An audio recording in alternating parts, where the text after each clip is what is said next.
you love America, you love the troops. Do you know that immigrants fight for this country? And they're like, what? I remember crossing illegally. I remember us only traveling at night because it's too hot. I remember them passing the bologna packet saying, take one, pass it down, take one, pass it down. One of the things you mentioned was that you said your parents were here illegally. Is that correct? Yeah. Are they still? One of my friends was like, what, you thought Mexicans were the only illegals here? And I'm like, yeah, motherfucker. My uncle called me like, hey, they took your aunt and they want 10 now. No shit. And if we don't give them 10, we're not going to get her back. Me being poor but then seeing other gang members have money and cars and stuff like this, I was like, well, I want that. Can you say what the gang was or what? So yeah, I mean, I'm not even sure if it's still around, but it was called Palma Vista. I started selling weed, and then by 15 or 16, I got my first gun. I got my first bulletproof vest. I mean, I've been stabbed in my head, and I'm wearing a hat now, but if I take it off and if I cut my hair a little bit short, you see certain bald spots. So as time came on, instead of me having beef with those, kids in junior high, now I got beef with grown men. Yeah. God forgave me, and that's all I need. And I remember just thinking, that's not how that works.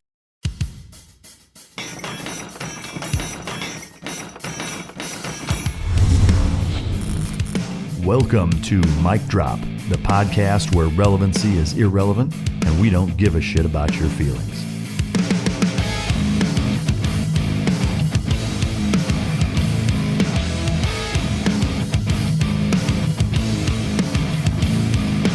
Ladies and gentlemen, as always, it's both an honor and a pleasure to welcome my next guest to the podcast.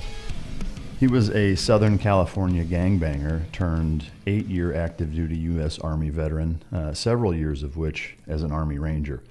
He spent a total of 24 months of sustained combat in both Iraq and Afghanistan. He is a husband and a father. He's currently training to be a registered dietitian.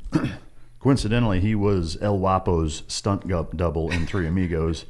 And yes, in fact, he does know what the fuck a plethora means. Ladies and gentlemen, welcome to the stage, Angel Cortes. Thank you for having me, sir. Well, thanks for coming. I appreciate you making the drive. I am surprised. I can't believe you drove all the fucking way here from Southern California after you drove to Washington State. Tell me about that.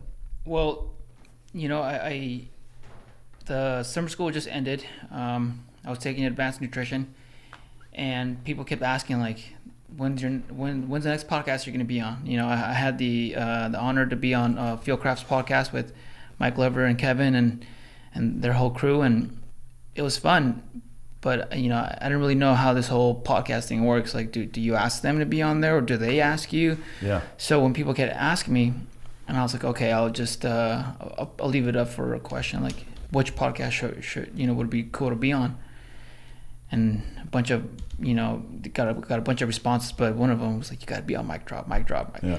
And I was like, well, I've heard some of the episodes, and I'm like, some of their guests, I'm like, I'm not sure if I'm on the same level as these guys, but I'm like, I'll tag them, yeah. And I think I said something like, well, summer school's over, yeah. I got nothing but time. And I didn't know who was going to say, if anybody was going to say anything. Yeah, I'm pretty sure the volume of messages and stuff like that can be overwhelming. So I'm not sure if I would get lost in it. And you and Andy Stubbs said, yeah.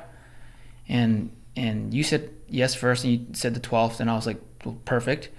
And then Andy's like, can you be in Montana on the 4th? And yeah. I was like, yes. That son of a bitch. No, that's awesome. I mean, to me, those are some of the best interviews I've had.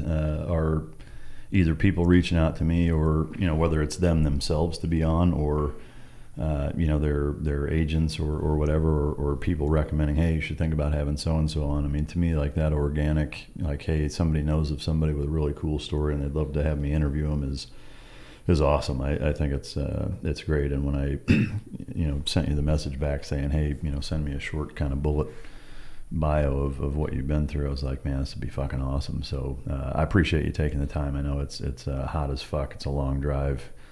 You got the family with you. It's awesome. It's a fucking Chevy Chase style vacation, right? Yeah. I'd like to take a quick second to shout out and thank our sponsor for today's podcast, Origin Labs and Jocko Fuel.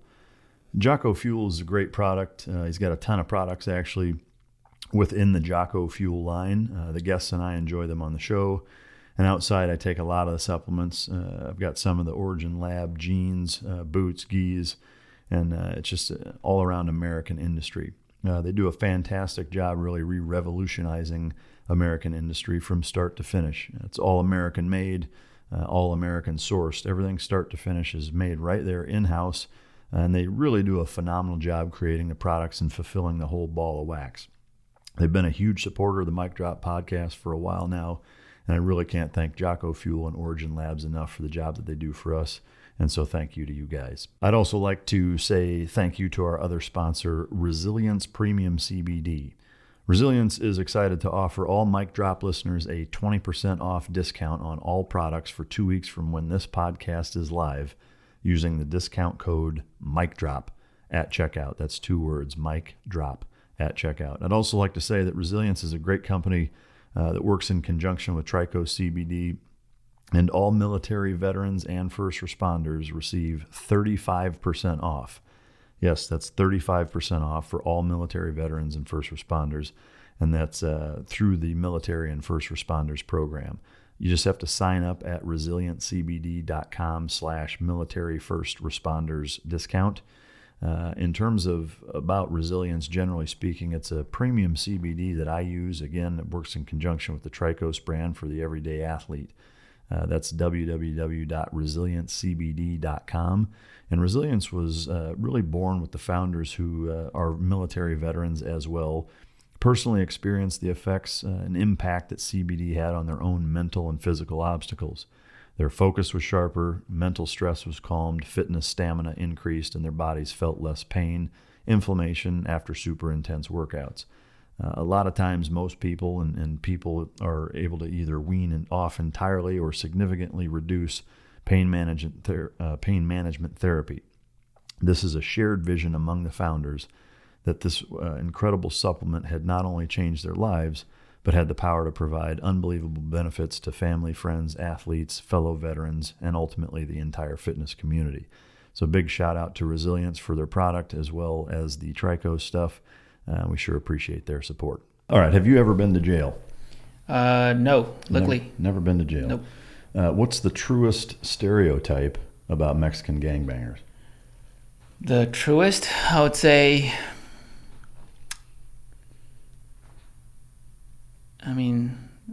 lack of education for sure. Yeah. Yeah. And you say that's pretty well across the board, or? Yeah. Yeah. I am curious with that. Despite the lack of education, there's something I talk about in dog training all the time, the difference between intelligence and education, which is huge. Just because somebody's uneducated doesn't mean they're fucking dumb, right? 100%. How many of the guys that you ran around with would you say, irrespective of level of education, were truly fucking intelligent guys that put that to use in that way and were really successful in doing so? Oh, a lot of them. A lot of them? Yeah. Can you give me one or a couple of examples of what you saw in that regard? Yeah, well, it might be illegal activity, but the organization, the commitment to reach a certain goal and expand and see that there's an opportunity, so capitalize on that. Yeah. For sure. In terms of ingenuity with whether it's security mechanisms or, like you said, organization, or just kind of the process with which they were, building and expanding their entity, what kind of went into that? Well, like specifically like recruitment? No, like in terms of them trying to expand whatever foothold they have on, whether it's territory or certain markets of whatever illegal activity they're up to. Like, what was the process with which they expanded it? Well, for sure, when it comes to expansion, just that word alone, you're gonna get some pushback from other other gangs or law enforcement, and unfortunately, for expansion to occur, you have to be the toughest, the most ruthless, the one to commit these crimes and be violence. Yeah. So I guess on the transverse, what's the biggest misconception about gangbangers? Would it be that a lot of them are pretty fucking intelligent? No, I would say that they have no heart. They're good people. Yeah. I mean, I used to be one of them. They just have no way out. Yeah. Would you say that in terms of that no way out, I mean, having never been in a gang and not growing up in areas where that was really much of a thing, at least for somebody like me, describe kind of that mentality, if you would.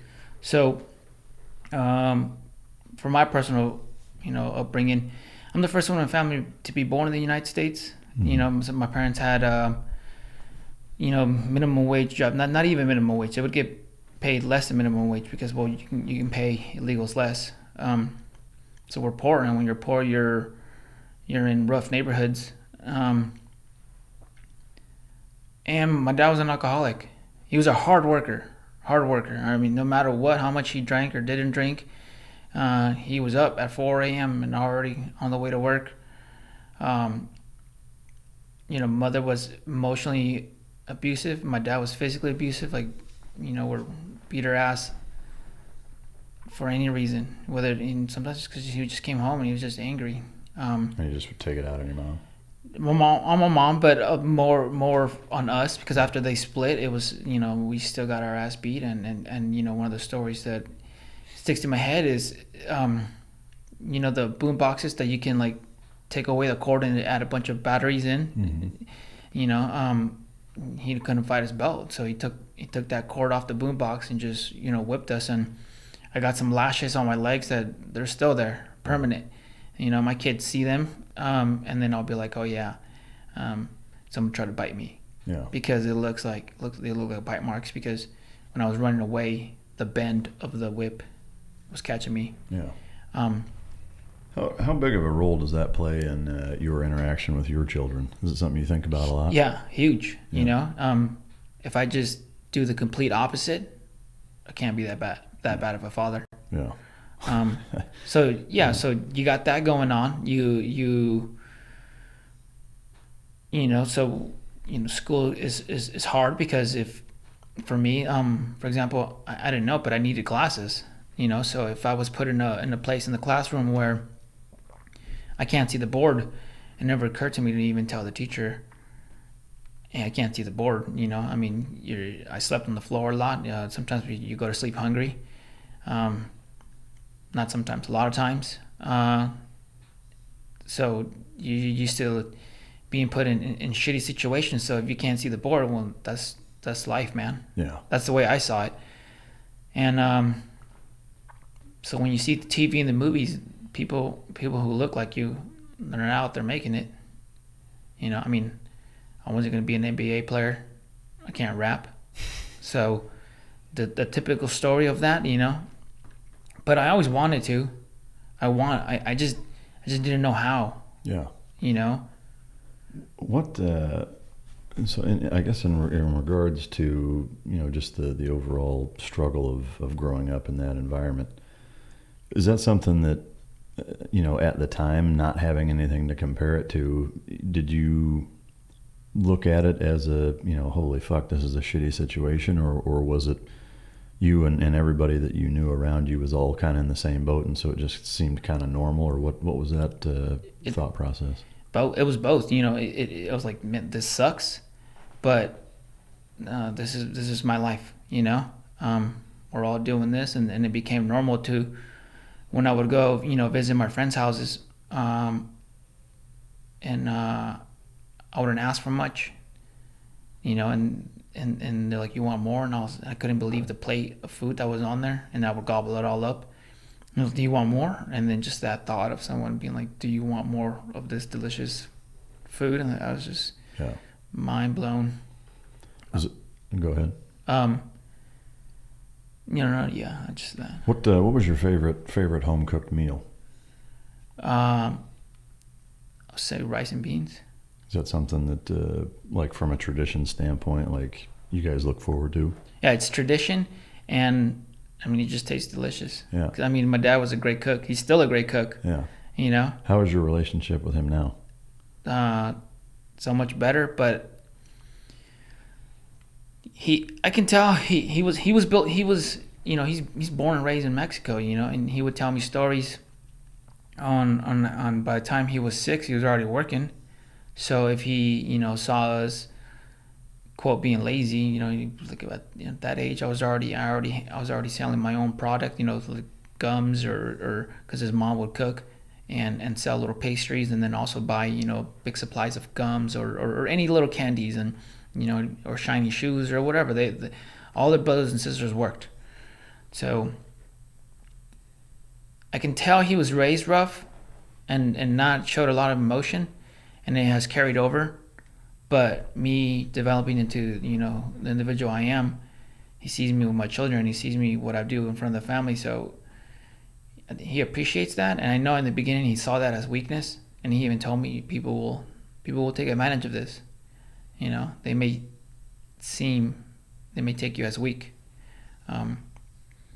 but he's happy that what I'm doing, but we're not hugging, you know, we're not telling each other that we love each other.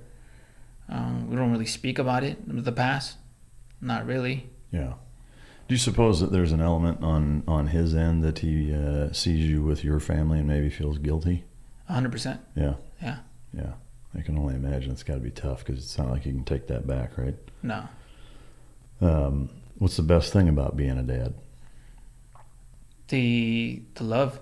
I never thought, you know, I can feel that type of strong bond or love for a tiny little human being. Yeah. And the amount of joy they bring me. Yeah. How old are your kids?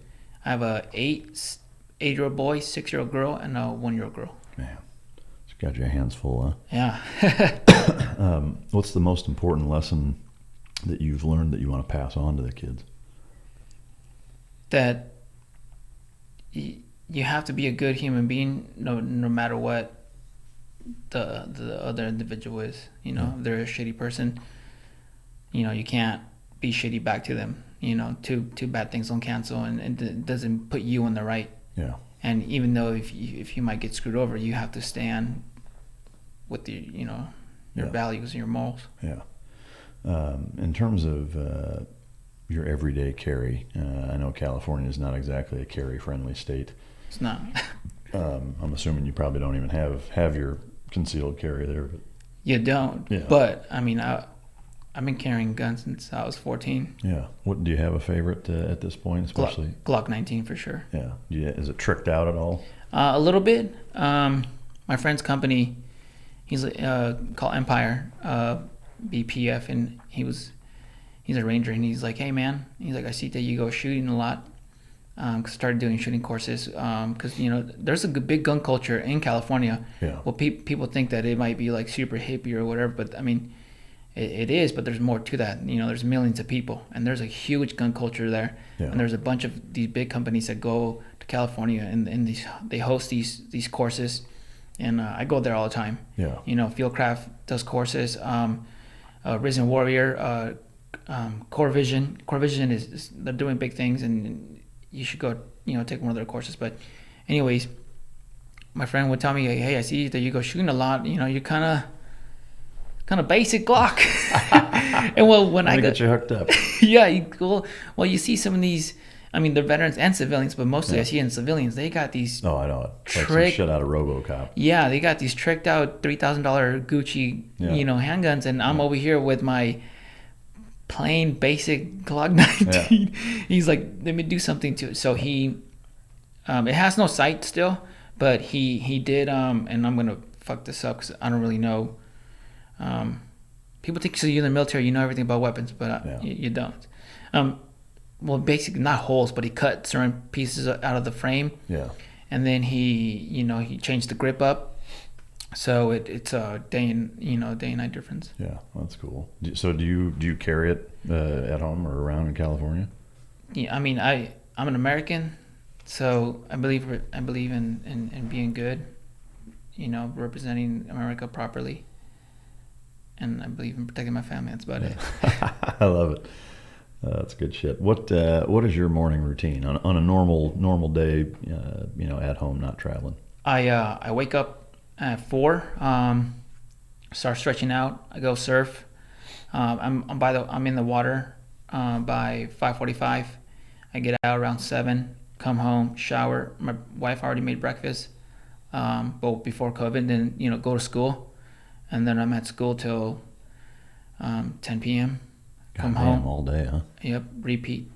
I mean, it's all day, but it's just how the classes are set up. You'll have like a 2-3 hour gap. Yeah. Which usually is when you're doing homework, you're writing papers, working on the group projects and stuff like that. And then in between another session. Yeah. Another gym session, I'll go to my boxing gym or Muay Thai gym. Yeah. But yeah, and then just repeat until the semester ends. Yeah. What part of California are you in? Southern California, Santa Ana. Oh, okay. So ran right there on the fucking water, huh? Yep. Did you surf at all when you were growing up? I didn't. Yeah. And I wanted to, but it's not that expensive, but it takes money. Yeah. And we didn't even have money for food, so why would I even think about doing that? Yeah. So speaking of growing up, we've talked a little bit about it. I want to dive a little further into that in terms of siblings, where exactly you grew up and kind of get into some of the dynamics of that. What areas, were you in Santa Ana growing up? Yeah, Santa Ana and Garden Grove. So my parents split up when I was very young. So my mom always lived for the most time in Garden Grove, and then my dad either Anaheim or Santa Ana, but Santa Ana for the most part. And then, neighboring cities, but either way, all those cities are just bunched up in one little area. Might as well just be one big city. Yeah. Talk about your siblings. Well, I'm the second oldest. My dad continued after they split. He continued on having wives and having kids, and I mean that man doesn't learn his lesson. So you got a whole shitload of half siblings. It's like 7 of us. Holy shit. Maybe more as far as that he doesn't know about. And Dad's a bit of a playboy, huh? He is. He's young. I mean, for dad, I think he just turned 50. Yeah. Christ. He's not much older than I am. But yeah, so it was always, for the most part, a fight between my parents, of not because they wanted us. It's because one of them, they both didn't want us. So like, you take him. No, you take him. No, you take him. So it was back and forth. And I remember the arguments of them, like, they don't listen to me, so and so, you take him, and that. And for the most part, you go to sleep hungry with no food and stuff like that. But we stayed out of trouble for the most part. It's not till junior high. So right before I was about teenager, I realized that I became to an age where, I still skate, but I used skating as an out, not to be associated with gang members. And even then, I didn't even know they were gang members. I just knew, like, well, I see these groups outside in the apartment complex or on the streets. Sometimes they blast music. Sometimes they're, doing this and that. And I stayed away. But then I got to an age where, they were fucking with us, my group of friends. And I realized that half of that group wasn't even going to fight back. And then I wanted to fight back, because they were trying to steal one of our skateboards. And I realized, like, I need to make a decision for the rest of my life. Am I going to have moments where, because I don't want conflict and I just want to stay in the shadow, but I'm going to get punked with every now and then, or am I going to stand up for myself forever? Yeah.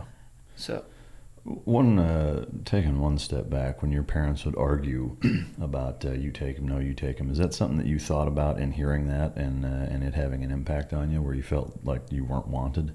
Yeah, but even before that, their beatings, them leaving us. I remember my mom would, because like I said, my dad's 50, so my mom was way younger. I think there's like a 6-year difference. So do the math. When I'm a little kid, my mom's young, in her 20s, 30. I remember her buying us like 2 pizzas, and us, because we don't eat, thinking that's fucking phenomenal. That is great. And then her taking us to the video store and getting us 2, VHSs. Yeah. And then locking us in the apartment and leaving. And then sometimes she wouldn't come back. Well, what it was, because she was partying, And like then, for days, or? she would come back the next day in the afternoon, but think about it, where's dinner, where's breakfast, where's lunch? And when she came back, you better not bug her because she's going to go to sleep. Yeah. God damn. How is your relationship with her now? It's the worst between my dad and my mom. It's worse for her because she comes over, sometimes, and both of them, by the way, are great grandparents. I've accepted the fact that I'm not, I didn't have the parents, but I see them how they are with my kids, and only because they changed, it's just, which I allow them even to be near my children. Yeah. They're great grandparents. Yeah. But there's still, stuff undone, and one of the things where, in my opinion, where it hurt the most emotionally, she was more abusive, right? My dad would beat us, but the way I saw it, we always take a beating. Sooner or later, you're gonna take one. What would she do? Well, just tell us that we ruined her life and stuff like that, and that we were terrible, and we weren't ever gonna do anything and stuff like that, and she started changing, and she went to God, and I remember her saying, she's trying to transform her life, but we're late teenagers, and years of her abuse, and all of a sudden she wants to go to church, and we see her how she is with the people at church, and it's like, we didn't get this, we didn't see this version. And then one day I remember her telling us, God forgave me, and that's all I need. And I remember just thinking, that's not how that works. I mean, I was a kid, but you don't just do a bunch of evil and then because you went to church and then you're forgiven and everything's fine. So we should all act like, you didn't fuck us over for the last however many years I was, and my sister, my little brother, and so on.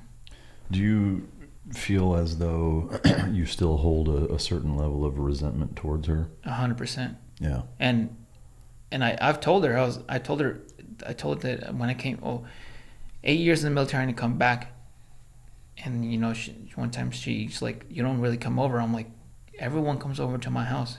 Half the time I don't even tell them. It's not that they're not welcome, it's just they just know, come on the weekends where we always link up, and she's like, yeah, but it takes two. And I'm like, yeah, Mom, but and then I realized she is right, it does take two. I should go to her house too. But then she's like, I feel like you're still upset. And then when she said that, I was like, well, yeah, because my dad never said sorry, but he comes and does things. I mean, I take it that's his way of trying. You can't make up for it, but trying to make up for it, right? You want us to cater to your schedule, go over your house because it's just more beneficial, because you don't like some of the family members here, and and if we joke, we always joke, my family jokes, but if we joke about, like, we see you being a good grandmother, and then my sister jokes like, how come, hey, I don't remember this when I was small, and then you get super upset. And it's like, you may have not liked that joke, but that was a joke that we were just, how we are. Yeah. So I guess from your earlier statement of kind of two wrongs don't make a right, is there part of you that wants to forgive them and let that go, or? I do because I didn't want to be, but I am the leader of my family. I'm the head of the family. My grandpa died. My grandpa was the head of the family. He and he died of cancer. He was a baker his majority of his life, and breathing, from what I gather, all of that for years and years messed up his lung, because he wasn't even a smoker. Yeah. Did he have lung cancer? Yeah, died of lung cancer. And then, right away when I joined the military, I was already making more, as a private, I was already making more money than a lot of my family members. And they see what I'm doing, and they see, and then my aunt one time was like, you're the head of the family now. I mean, I still have uncles, and then there's my dad, but just the individual of who I am and what I see, how people listen, I became the head of the family. So I'm like, well, I gotta keep doing what my grandpa was doing. He was bringing the family together every weekend, and he wouldn't accept, people not acting nice in his house. He's like, if you're gonna come in this house, like, you guys can have issues, but if you come in this house, it smiles and hugs, leave it all outside. Yeah. You know. Yeah. And that's what I want to do. Yeah. Oh, that's good. One of the things you mentioned was that you said your parents were here illegally. Is that correct? Yeah. Are they still? Has that resolved itself? Yeah. You know, money. Once again, I mean, I made more money than, you know, everybody, and then I don't really have expensive hobbies or lifestyles or anything like that, and besides rice and anything past rice and beans, that's extra to me. Yeah. So are they here illegally still? No, I paid for my mom's, you know, all that. Yeah. All the answer really was, it's just money. I just had to give the government a couple thousand, and then they were like, okay, done. Yeah. I'm curious to get your take in terms of current political climate with illegal immigration, the wall, etc. What is your perspective on that, having grown up so in the environment you did? It's a good question. Well, and I'll start with this because one of my mentors in the military, he made me really stand by this, and so if you have a bag, you know, there's 100 marbles, and they're all and 80 of them, or let's just say 95 of them are red, but there's that 5 that are green. And if someone asks you, all these brown bags, right, what kind of marbles do they have? You know better. You can't just say they're one color. So me as a man, I can't tell you, yeah, even though the majority of them are like this way, I can't do that. I have to acknowledge that, and I'm going to acknowledge that. So I love this country, but a lot of things in life are not that simple. Mm-hmm. And if you were to, Mike, I used to think that everyone knows. Every time I go into a room, I always look at the group of people or person and be like, they can teach me something. There's something that they know that I need to learn, and I automatically figured that everyone knows what I know. And that last part, I came out to be that in my experience at school, that I was wrong. Everybody doesn't know what I know, and experience counts. So if you tell somebody, do you love America? They're like, yes, you know. And then you're like, what do you think about immigration, and whether they're pro or against? And let's just say they're against. But you love America, you love the truth. Do you know that immigrants fight for this country? And they're like, what? And they're like, yeah. I remember in Iraq, the deployment was about to end, and we were at this big base, Balad, I think it was called. And there was this guy named Ivan. He's like, hey, we're gonna do this ceremony for him to get his citizenship. I didn't really know Ivan, but I was like, I mean, deployment's over. I'm gonna go work out at this, you know, big gym. Sure. And then afterwards, yeah, sure, I'll go support him. We're in the same company. Why not? And I remember I turned the corner after my gym session, and I was like, this isn't the right spot. And then I see all my platoon, and I'm like, hey, this is the right spot? And he's like, yeah. And then there's a formation of like 100 soldiers. And he's like, yeah, Ivan's right there. And I'm like, but why are they there? And them being the majority of that group was brown, right? Whether they were Puerto Ricans, Mexicans from El Salvador, whatever, but they were brown. But the second biggest portion was white. And then you had a few blacks and a few Asians. And I'm like, why are they there? And, you know, one of my friends was like, what, you thought Mexicans were the only illegals here? And I'm like, yeah, motherfucker. At the time in Iraq, I'm 18. I'm like, yeah. In the news, what the fuck do they show? Yeah. When's the last time they showed a group of Asians or blacks or whites? Yeah.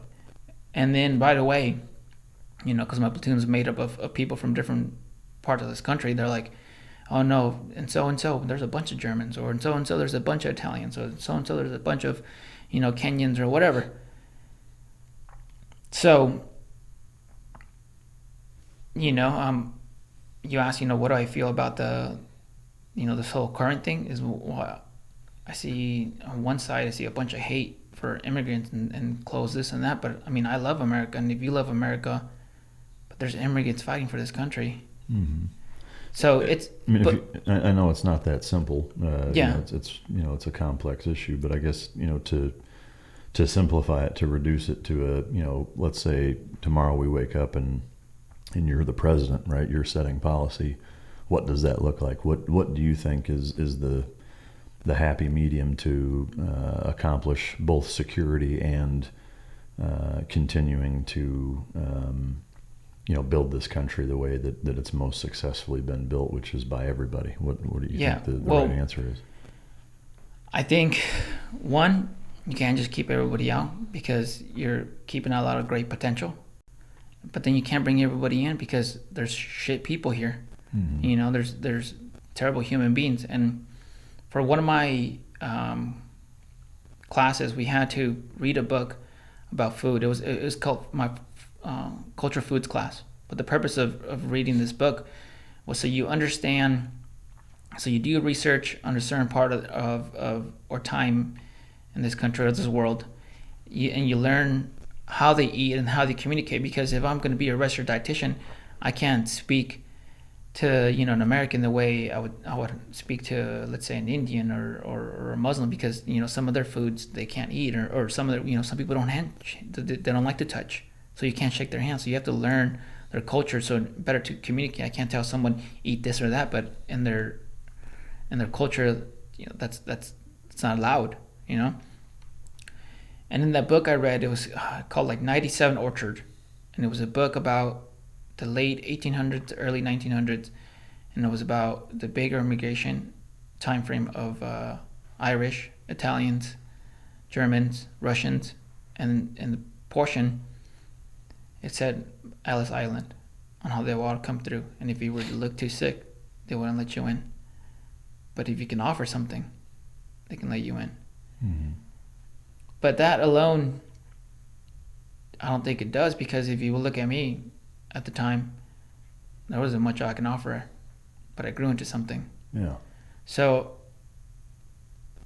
I think we should allow people who offer things, and if you do something terrible, and we allowed you in, I think you should be sent back. Yeah. No, I agree. I mean, to me, it seems pretty fucking simple, in that, just like with most things, balance is key, right?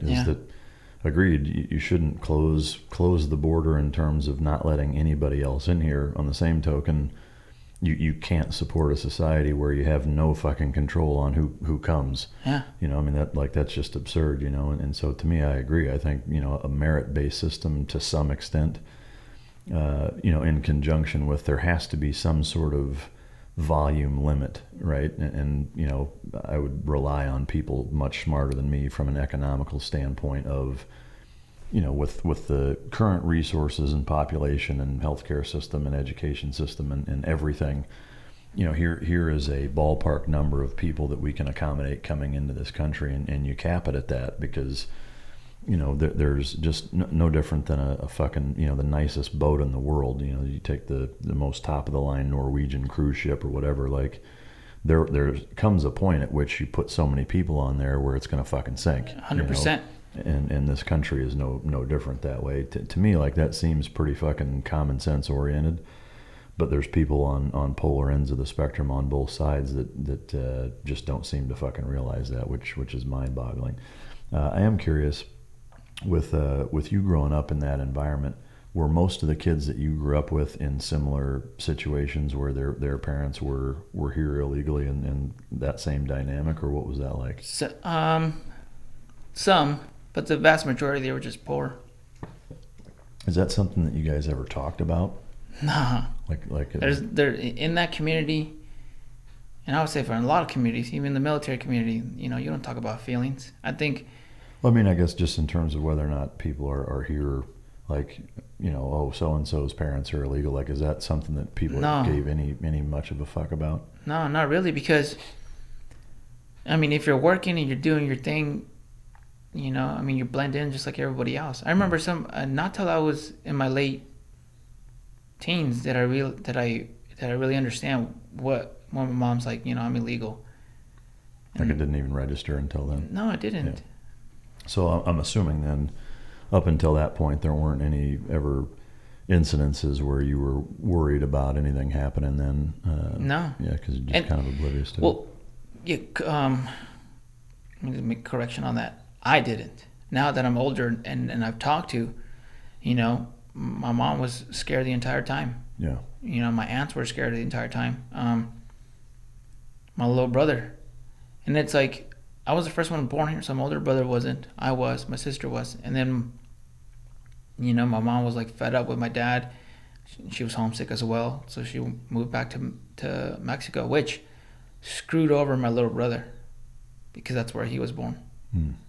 As a matter of fact, even though I was born here, I still crossed illegally because we were in Mexico living there for however long we were. It wasn't that long, maybe a year or two. I remember going to school and How old were you at that point? Probably like 7 or 8, yeah. And I remember going to school and I was having a tough time because I couldn't read and write in Spanish. So then I got that down. Did you grow up speaking it but not reading or writing it? Yeah. Because me being the first one born here, I was just so intrigued with the American culture. I wouldn't get much of it at home, but I was, English, everything that was American, I loved. And so when my mom was like, you know what, we should go back to the United States. It's not like we can all get in a plane. So I remember crossing illegally. I remember us only traveling at night because it's too hot. I remember them passing the bologna packet saying, take one, pass it down, take one, pass it down. I remember getting caught on the Mexican side and them saying, hey, turn around, go home. And then I remember they're called coyotes, but the smugglers, my brother and we were making too much noise. So they're like, hey, we're going to play a game. And if they catch us, we lose. So then we were like, okay, we're going to be quiet. And then I remember sneaking around and next thing you know, we ran and I got into a truck. And then I woke up and had cereal and watched Superman in English. Okay. So if you could, you kind of glazed over that a little bit. Walk me through that, the process of actually coming over, like what the stages or the logistics of what that was. Well, because we were in Puebla, which is like super south, so you obviously have to take a plane as far as you can, and then a bus as far as you can, and then you meet up. And then, they all have the routes. I'm pretty sure some of it has changed, but not that much. It's not like the landscape has changed. Mm-hmm. And it's basically just a game of catch me if you can. Yeah. Because a lot of people who haven't been to the border or been around that area, like, you have to imagine it's a huge fucking chunk of area that you have to patrol. And you just have to time it right. Not get caught, and if you get caught, obviously you just get sent back and you just keep trying. Yeah. What's your take on that as a consequence? Do you think it should be stiffer than that? Do you sympathize with everybody in that position? I think, both, because for sure there's criminals coming. Yeah. Right? For example, and it's not just Mexicans, because that's what people, again, I used to think everybody knew what I know, but it's experience. Mm-hmm. When's the last time you saw a ship full of Italians or Europeans, hit New York and they all start running on? Where do you think all these people get smuggled in from? Yeah. All the Asians were, blacks, like everyone goes through Mexico or Canada. So there's criminals coming, but there's good people too, because it's a weird thing that has occurred, but this part on Earth is the best place. That's America, and everybody wants to come here. It's where you can literally become something out of nothing. And if I'm not an example of that, we didn't fucking come in. We came from nothing. Yeah. I think it's an amazing example that 98% of all of the kids that are born here into normal affluent suburban environments should hear that story, because so many of them are not to their own fault sheltered, but just have absolutely zero fucking grasp of that. And I have this conversation with my kids. It feels like fucking daily, they're never going to understand it entirely until they're a little older and have seen a little more. But to me, as parents raising the next generation, it's imperative, that you try to add that perspective of saying, the times where you think your life sucks, you have no fucking idea, how there's, a disproportionate fucking percentage of young kids that are your age all over the world that would give their fucking legs to be in your goddamn position. And that's an important thing. I think, getting your story and stories like yours out to a lot of kids born here is really important. One thing I'm curious of, in terms of the process, I guess logistically of when you crossed, I know you were a kid, so maybe it was lost on you, but the people, the coyotes or whatever, the smugglers, whatever you want to call them, that were kind of organizing this, is that something, you hear about, certain levels of payment or oh yeah, 100%. And I know it's changed, and I'm gonna butcher this, but it used to be like 3,000 per person, right? Sometimes it's more, it's more for kids because it's a higher chance of you getting caught. So, but sometimes it's more, and then now maybe somebody online can correct me on this, but it used to be not cartel, or at least not so much. But now the cartel has a big portion of that. Yeah. They used to be just smugglers, and that's what they did. My dad would tell me the story on he went to school and would play soccer with this one kid, and he ran so fast, a fast runner, and he's like, and he would, occasionally go up because he had family who lived up there, and he would help them, smuggle. And he was so fast, so he could, he'd carry, kids or whatever because he ran so fast. But they weren't cartels. But now they do. Now they control everything. Yeah, I can only imagine there's a certain higher level of danger associated with that. Then, right? I mean, like if you don't pay them, or are most cases where it's like an IOU thing, or do they require it up front, or do you know? I know it's up front, or I mean half. From what I experienced, half when it up front, and then the other half afterwards. But there was I remember I got a call, and because now cartels are involved, they'll fuck with you, and sometimes they kidnap some of those people. Yeah. And women, it's very tricky because they'll put them in as sex slaves. You'll never see them again. And I remember one time, my uncle called me like, "Hey, they took your aunt, and they want 10 now." No shit. And if we don't give them 10, we're not gonna get her back. And he's like, and I can tell, I mean, the men before me were not very emotional expressing, they didn't really express emotion. So hearing his voice, I was like, fuck, I've never heard him be so concerned. Yeah. I mean, they came up with the money, begged and borrowed the money, and then got it out. But I mean, that in a fucking suck. It's a fucking shitty situation. Yeah. No, it for sure is, and it's unfortunate how much that drives so much of it. Is that it's a revenue stream the same way drugs are, the same way weapons are, the same way anything is. Yeah. And I'm by no means a cartel expert or even a novice for that matter, but it seems like it's an illegal business enterprise the same way any business is run, and that they identify profitable revenue streams, and then they take advantage of them. It doesn't even matter what the fuck it is, whether it's drugs, people, guns, fucking whatever, and yeah, and that's a big slice of it. To me, I think what's the most alarming is the brutality associated with enforcing payment and logistics and pushing the product and expansion and things like that. I am curious, from your experience now, and I want to talk about some of the gang related stuff as a teenager and what that experience was like.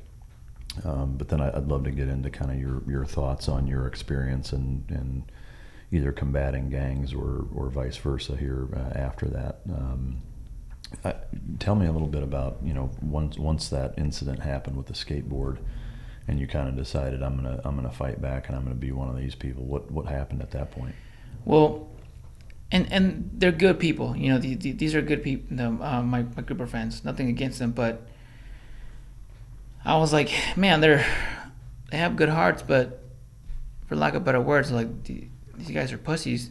I mean, and I'm gonna stand up for myself. So we kind of started splitting, right? Because I wasn't the only one within the group that was like, no, fuck this, we're gonna fight back. But the problem is that we knew we couldn't really fight back because, you know, they were in a gang. So we have no backup. It's just us. You know, one day we met these guys, and they're like, oh, we don't like them. And this is within the school. And we're like, oh, yeah, we don't like them either. Yo, come hang with us.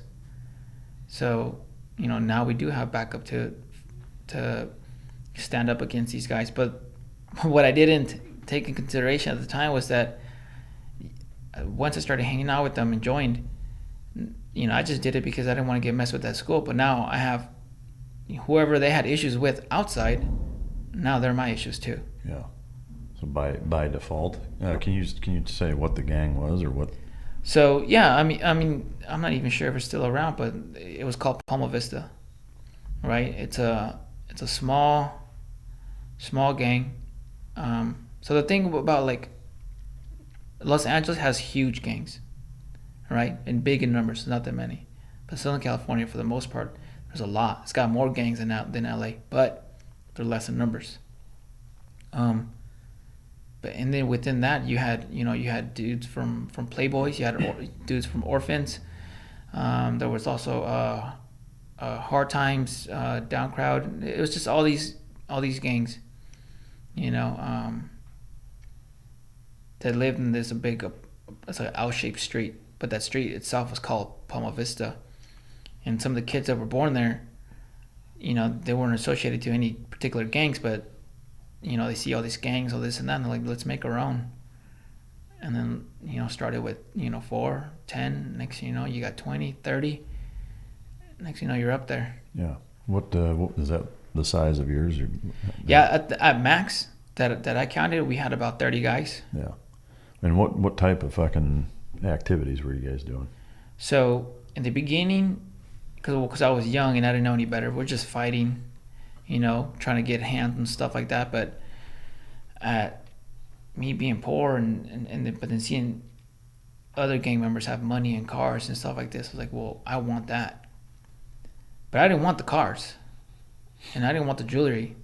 I wanted to feed my brother and my sister. Yeah. So I started selling weed, and then by 15 or 16, I got my first gun. I got my first bulletproof vest. And I was selling. We were all selling drugs, all the drugs. But me mostly, I focused on weed because I didn't like the people and the times that, you know, coke was. Like, people call you up at 1, 2 in the morning, stuff like that, and you just meet them and they're so grimy and sketchy. And I'm like, no, man, I'd rather just deal with the freelance drug dealer. Yeah, I'd rather deal with, you know, the punkers and the skaters and you know. I was like, I don't want to. Well, nobody wants to fight you on weed either, usually, right? Yeah. So we started, you know, doing all that, and don't get me wrong, I was still buying stuff for myself, but like, I mean, cause like I said, I was a hardcore skater, and I still skate. I mean, well, some of them around me were buying gold chains. I was buying skateboards and skate shoes.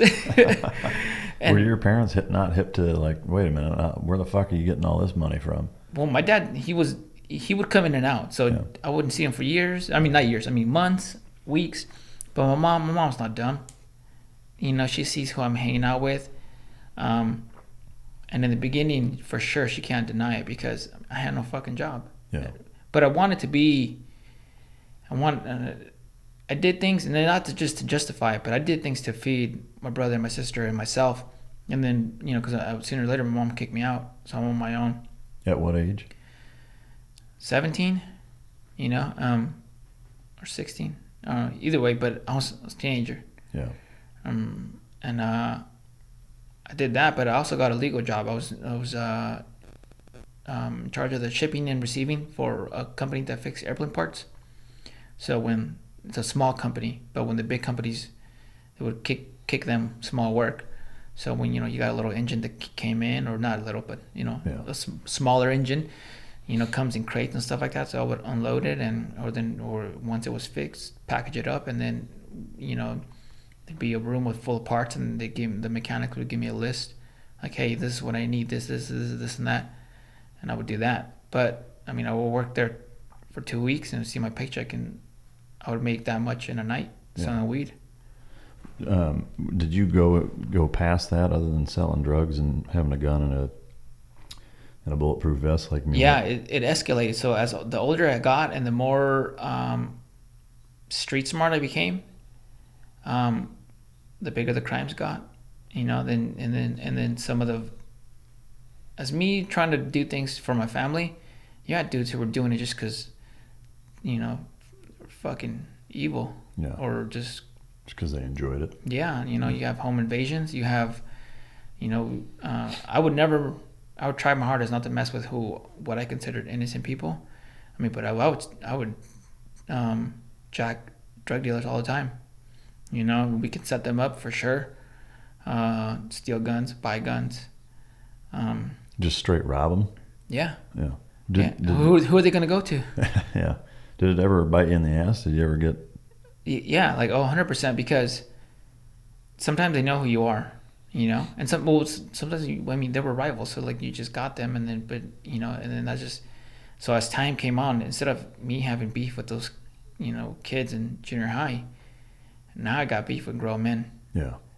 That's a different fucking story there. Yeah, and who you steal something from, and that's just a small portion of their business, but they take it personal because it's all about respect. Yeah.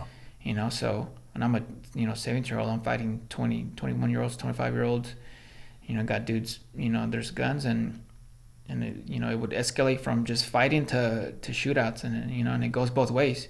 Mm-hmm. I mean, I've been stabbed in my head, and I'm wearing a hat now, but if I take it off and if I cut my hair a little bit short, you see certain bald spots. I got stabbed a couple of times on the head and on my back. Been shot at, and then as this happens, you're catching the attention of gang unit of so now certain cops know you, and I remember just being like, fuck, I just wanted not to be messed with at school. Yeah, and then it just snowballed. Yeah. Yeah. Did you ever get held up the way that you were holding people up? Did people ever catch you slipping? Yeah, I remember we were leaving a party, so sometimes they sell, not the NOS that people use on cars. For whatever fucking reason, some of them like to just put that in balloons and take it in, and it gives you a high. I've tried it, but it's just not my thing. I'd rather just smoke weed. And selling that, and they came out.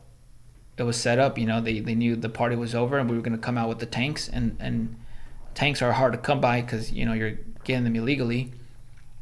Came out with shotguns, asked for them. I didn't have anything on me. My brother didn't have anything on me. My friends didn't have anything on them. And so we just got jacked, but then we ran back into the house and like, yo, we just got, and next thing you know, it's a party, people are drunk or whatever, everyone's grabbing guns and speeding down the street trying to catch them. Been shot at a couple times. Did you get in shootouts like where you're returning fire and all that kind of shit? Yeah. So the first gunfight you got in was stateside. Yeah, 100%. And it's a fucking trip. I'm not really sure what the legal it's the fucking time frame is for certain things, but like it's 10 years. You're probably all right. I'm fine then. Yeah. Yeah. I remember the first time I shot towards somebody. I probably missed them because like now knowing how I know how to shoot. Yeah. I'm just like, chances are very low that you hit any fucking thing. I'm pretty sure I hit their car. I hit the car for sure. Maybe I hit them, but the thing is, like, most of these criminals don't tell on who they are. Some of them do actually, because I know of an incident where I know they told on us because the cops knew exactly what we did. Yeah. And it's like, oh.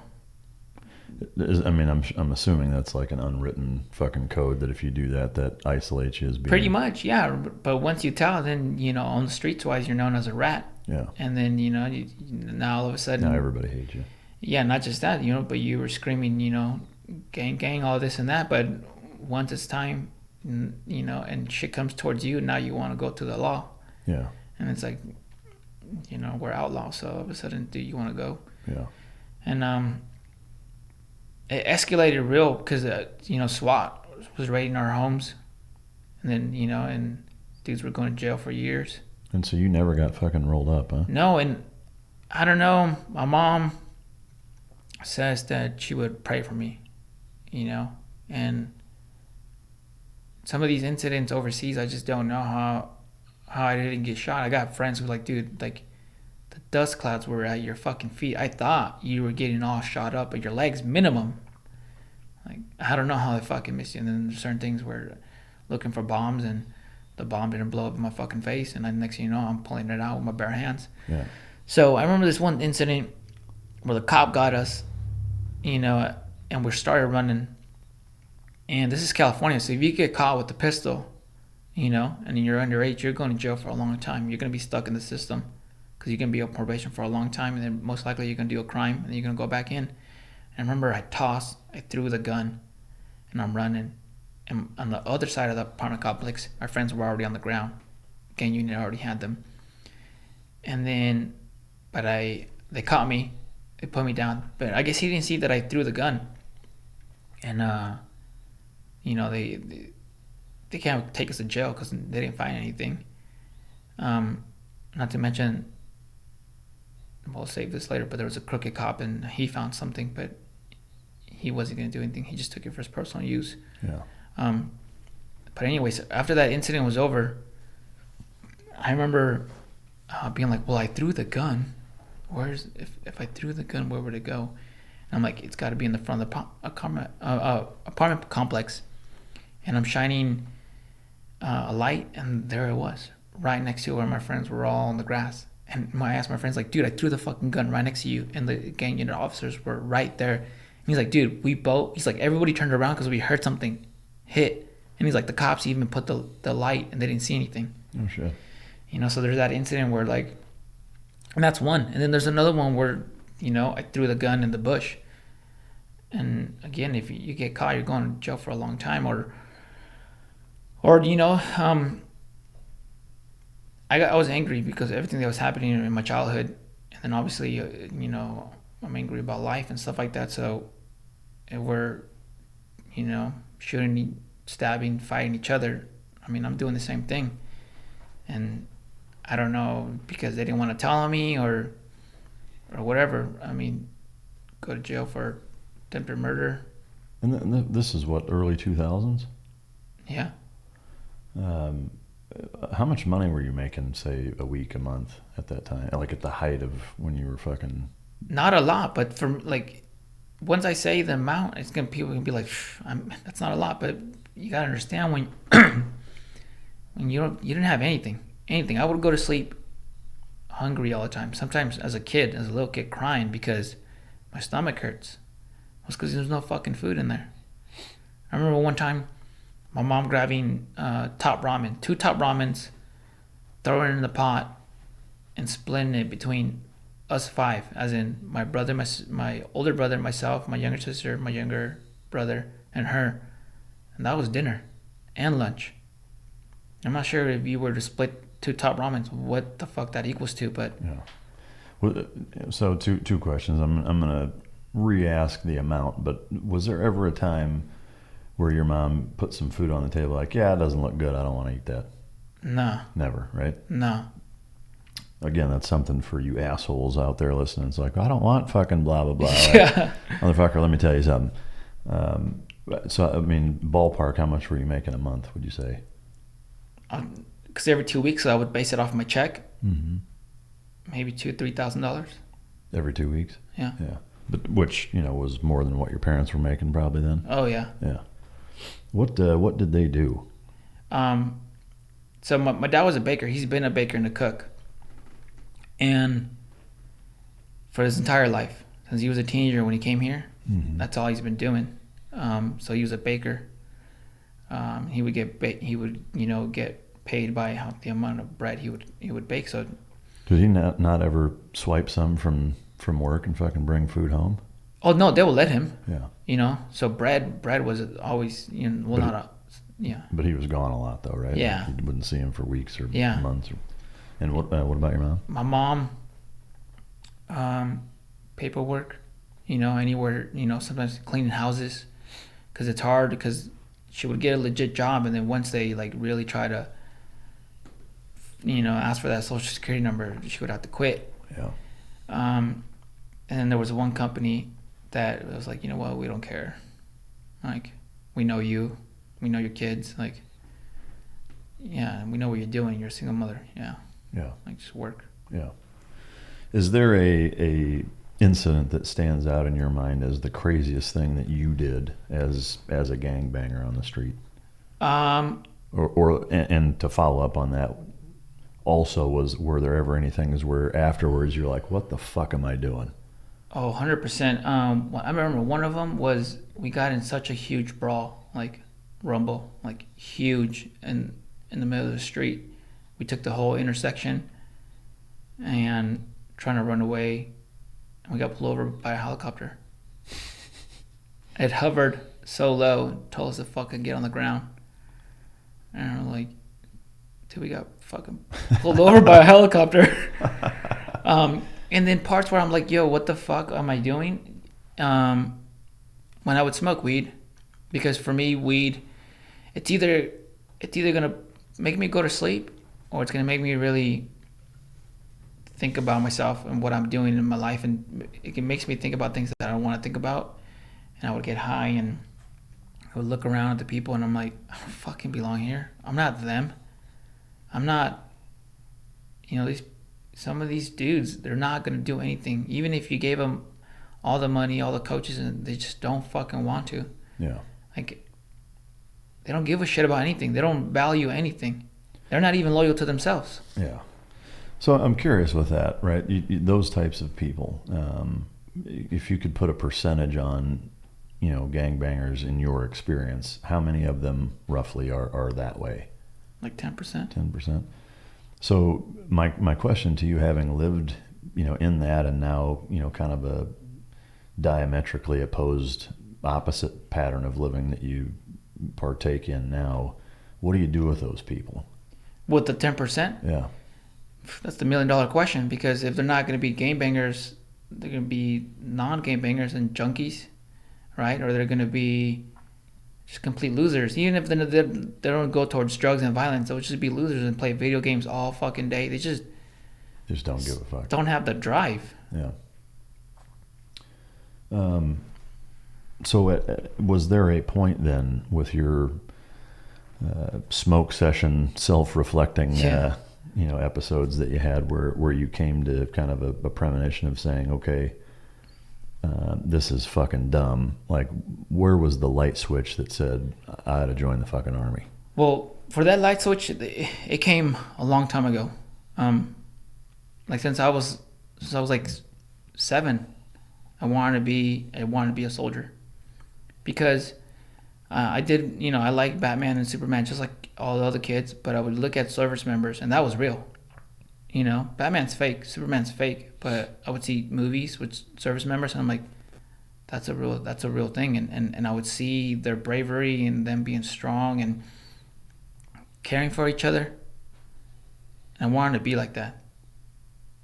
And I remember when 9/11 happened, I was 11, and I remember I was scared, but I was angry, just like most Americans. But I remember feeling like a piece of shit because I wasn't going to be able to go fight. Because at one point my mom did, because her being scared of the government, being sent back, she wouldn't take advantage of some of these services, because me being born here and my sister, that were available to us. But then somebody one day convinced her. I can't remember what age it was, but all of a sudden we're allowed to have food. I mean, yeah, it's government food, but to me, it's top of the line. I remember that government cheese. I remember that block. We get, and then as time went on, the program got better. WIC, and you get milk, eggs, and cereal, and I saw it as the country was taking care of me when I was a kid, and now we're at war. Now it's my turn to take care of the country. So I always knew, but I was stuck in the situation. I have friends who would have cable, and I would go, and the only thing I would watch is Discovery Channel, because it would have the National Geographic Explorer editions of with the SEALs or with Special Forces, and then you had the military channel. I would watch that all the fucking time. Even some of the episodes I've already seen 3 times. Yeah. So I knew the age was 17 and a half. So I just saw it as I just need to get to that time to make it. Was there a part of you at all, I guess, that thought, that there's potential in the gang life, or was it very easy to recognize it as a dead end? Like, was there part of you that thought, no, fuck, the sky's the limit, like you don't see any? No, because we all love these Godfathers and American Gangster and all these movies, but I think what a lot of us do in the movie Blow, we ignore the end, and at the fucking end they never make it. Yeah. Very few do, but most don't. Yeah. And that wasn't a gamble I was trying to take. Not to mention, I was doing bad things, yeah, but I didn't want to do that.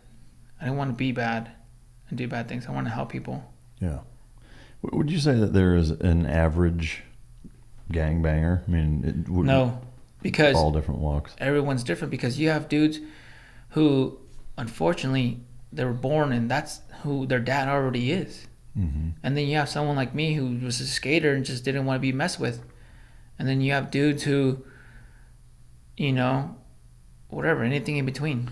Would you say that there is a common denominator that unites all of you guys? Poverty, lack of education. Yeah. How do you fix that? I would say you put money into it. Don't give money to the people, but put money into the community. Because I love America. I mean, I have friends who, come from other countries as well. But in my opinion, America is the best place on earth. Mm-hmm. And if we really are, all of us, Team America, wouldn't we want to improve America, which means everywhere? Yeah. Even, and how do you make America better? You have it so where it's producing less losers, right? I think that's a hell of a T-shirt slogan. America producing one less loser at a time. Something fucking bumper sticker. Yeah. So you fix those areas. So in playing devil's advocate, right, is that, I'm sympathetic to the situation that you were in, came from, like, and what I like about hearing your story is it helps and humanize it, as opposed to just hearing statistics, that's Mm-hmm. usually that's all you hear on the news, right? Yeah. To be able to sit across from you on the desk and ask you these questions and see the emotion in your responses, and that's why I do all my interviews in person, but it's way easier to understand where you're coming from, which is everything, right? Yeah. On the other side of the token, there's an element of me in thinking of it completely pragmatically, in removing all politics, all emotion, all bias, because I don't have any, because I'm not from that, right? So Mm-hmm. I can look at it almost more statistically. Some may argue even lacking empathy, but thinking of it from the 30,000 foot view standpoint of saying, okay, if we're allowing X number of people in that are severely under or disadvantaged financially, they're uneducated, they're poverty stricken, and that's the common denominator, that kind of unites so much of this illegal criminal gang activity. That's a pretty staunch argument against allowing that to happen without the resources in place, of course, to help try to combat it. But I know, or at least from what I see in terms of communities trying to combat that, a lot of times the money gets misused, or it goes to the wrong fucking place, where they give it to the people, or and they blow it on dumb shit or whatever, and it's like, no matter how much money you put into certain programs, that same kind of common uniting factor continues to fuel a lot of that behavior and that activity. And I think that's where people have aversion or have heartburn with it, and where some of the people on the other side, if you will, where their perspectives come from in terms of not wanting any more of that in societies than already exists. So what's your take on that? 100%. I agree that a lot of money has been put into those programs and stuff like that, and they either don't get to them, and it's not just by one reason why all this money doesn't work. Corruption is a huge part, and you know what? That's like one of the $1 million questions on how do you fix this, and it's resources. It's not necessarily money. Like, I don't think you should give an individual money and then the problems go away, because nobody gave me money and I changed. I changed because I had mentors, you know, leaders I was put in stressful physical situations that were also mentally challenging, that, you know, made me learn about myself and develop as a human being. So no amount of money has ever changed me. It's well, it's like, you know, people that win the lottery and 3 years later are fucking broke again. Yeah. You know, like, money doesn't solve money problems. You know, education and fundamental principles do. It's education. So I would say first you start by truly putting it in the education system. Yeah. Because one of my aunts, she like married into money or whatever, right? You know, and all of a sudden her kids are going to school in my hand. And then my younger brother went to go. My aunt's like, I'll take you. And I would talk to my younger brother, and he's like, it looks like what a college looks like in the movies. Yeah. But this is public school, though. Yeah. This is in Manhattan, New York? No, Manhattan Beach, I got it. California. All right. So again, in the interest of playing devil's advocate, right? You didn't have resources. You know, you didn't have, you know, essentially what you're advocating for, and you managed to do it. What separates you from all those that don't? Well, a lot of them don't want to join the military, or they can't join the military because unfortunately they fucked up. I joined the military, and the military did it for me. Yeah. But even then, just because you go into the military, that doesn't mean you can change, because you want to change. You know, because I've seen kids enter. And they come out, and unfortunately, I hear, you know, the military was nothing but a waste of my time. This, and that. Well, because you didn't give into it. Yeah. You had the same mindset that you had before, from wherever you were from, even if it's a good upbringing, and you just didn't want to be told something, and you didn't want to challenge yourself physically, mentally. Yeah. So do you think, you know, again, in trying to replicate your story, because it's a success story, right? Is it, how do you, even in the absence of resources and, you know, kind of putting, you know, whether it's money or whatever into that community, how do you replicate your story? Because to me, it seems like it's partly fucking genetic, you know, in that some, you know, there's, just like you said, there's the 10% of people, it doesn't fucking matter what you do for them, they just don't give a fuck. Yeah. But on the other end of the spectrum, you being a classic textbook example of that, is that even in the absence of all of the give a shit, the resources, whatever, you still manage to do it. You know, why is that? And because it's something within us that want us to get out of the situation that we're in. Because now, you know, I've helped. When I got out of the military, I started sharing some like, you know, cool guy pictures and combat footage. And then dudes would message me, and it always started the same thing, like, hey man, no offense, but you're small, so how did you become an Army Ranger? And I would help them, you know. And then by now, no offense. I would. So that alone right away let me know, because I would click on their profile, and there, you know, there would be, you know, high school or college athletes, and they were already bigger than me. So I knew it wasn't a physical thing; it was a mental thing for them. Yeah. And I would talk to them, tell them things that, I know it sounds corny, but like, you got to believe in yourself. Yeah. You know, and it's mostly mental and stuff like that, and so on. And then at this point, I think I've had a minimum of like 10 dudes, you know, months later, be like, hey man, you and I talked. Here I am at my graduation with my tambourine. Oh shit.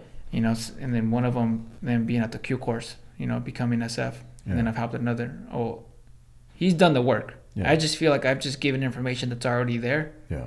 And I think I feel like it should be for free. Yeah. So, but where I'm going with this is that, you know, as you know, my following grew and stuff like that, and my reach, next thing you know, I'm getting gang members, and be like, dude, I'm from a neighborhood just like you, or I'm this and that, and I wanted to get out, and then it's not, they don't even want anything from me, they just want to tell me the story. And one of them that comes out is he's an EMT now, and he sent me a picture of him when he was a gang member. And he's like, he's like, I feel you. He's like, I'm glad that you're out there giving the example because I didn't see any of it. Have you thought about writing a book? No, I can barely write a post without making grammar. Yeah. Well, I mean, that's what professional writers help you with. You know, it's your story. They just help you write it. But, well, that's what people keep telling me. Yeah. Write a book. When is the book gonna come out? And I don't know. Yeah, you should do it for sure. But all right. So in terms of that transition, you know, it was a waiting game of you were doing what you had to do basically to get by and help feed your family until you were old enough to join. Then you joined. Walk me through what that was like from your perspective of going from, you know, basically a chaotic fucking low structure environment. I am curious what your grades were like in high school. Oh, terrible. I the only thing I passed was math and PE. Yeah. After that, I failed everything. Yeah, but you graduated, right? Not even that, because the recruiter, because you asked what was the event that made me think like, yo, this is not a lifestyle. Well, one, I already knew I wanted to, right? And I wanted to do it, one, because, you know, I grew up on food stamps, and the family, the country gave me something, and I wanted to give it back. And then the country got attacked. The country that I love got attacked, so I wanted to do my service. So there's all that. But then there's also this one event where SWAT raided 4 of our houses at the same time. You know, they know for what. And I'm like, and I didn't even go to jail. Because if you're going to do something dumb, I always said to be smart about it. Yeah. So I like it. I skipped, I don't even know, I looked it up one time, but however many years that was, it's double digits. I'm like, all right, I gotta get the fuck out of here. So you dropped out of school? Yeah, because I went to a recruiter, and he's like, all you need is your GED. And he's like, when do you turn 17 and a half? And I was like, yeah, in 2 weeks or whatever. And he's like, that's all you need to be, 17 and a half. So I wasn't living with my mom, so then me being 17 and a half, she had to sign, you know. Where were you living if you weren't with her? My friend's house. Yeah. He had a great mother. She brought me in, and she saw it. She's like, you know, quit hanging out with them. You know better. Yeah. And that's when people would tell me that, it's like I knew they were right, but like, what were my fucking options? Yeah. So I joined, and I mean, 4 months later, after basic, I was in Iraq. Oh shit!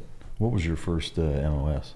Combat engineer, so 12 Bravo. Yeah. So, like I said, you know, I would watch National Geographic all the time, and the Discovery Channel, and I saw that IEDs. You know, I didn't at the time. I didn't really understand what IEDs were, but I saw that IEDs were killing service members, and I would get pissed off every time. You know, I would hear about it. So I had my little spiel before I went to the recruiter station, and I was like, you know, my name's Angel Cortes. I see that IEDs kill soldiers.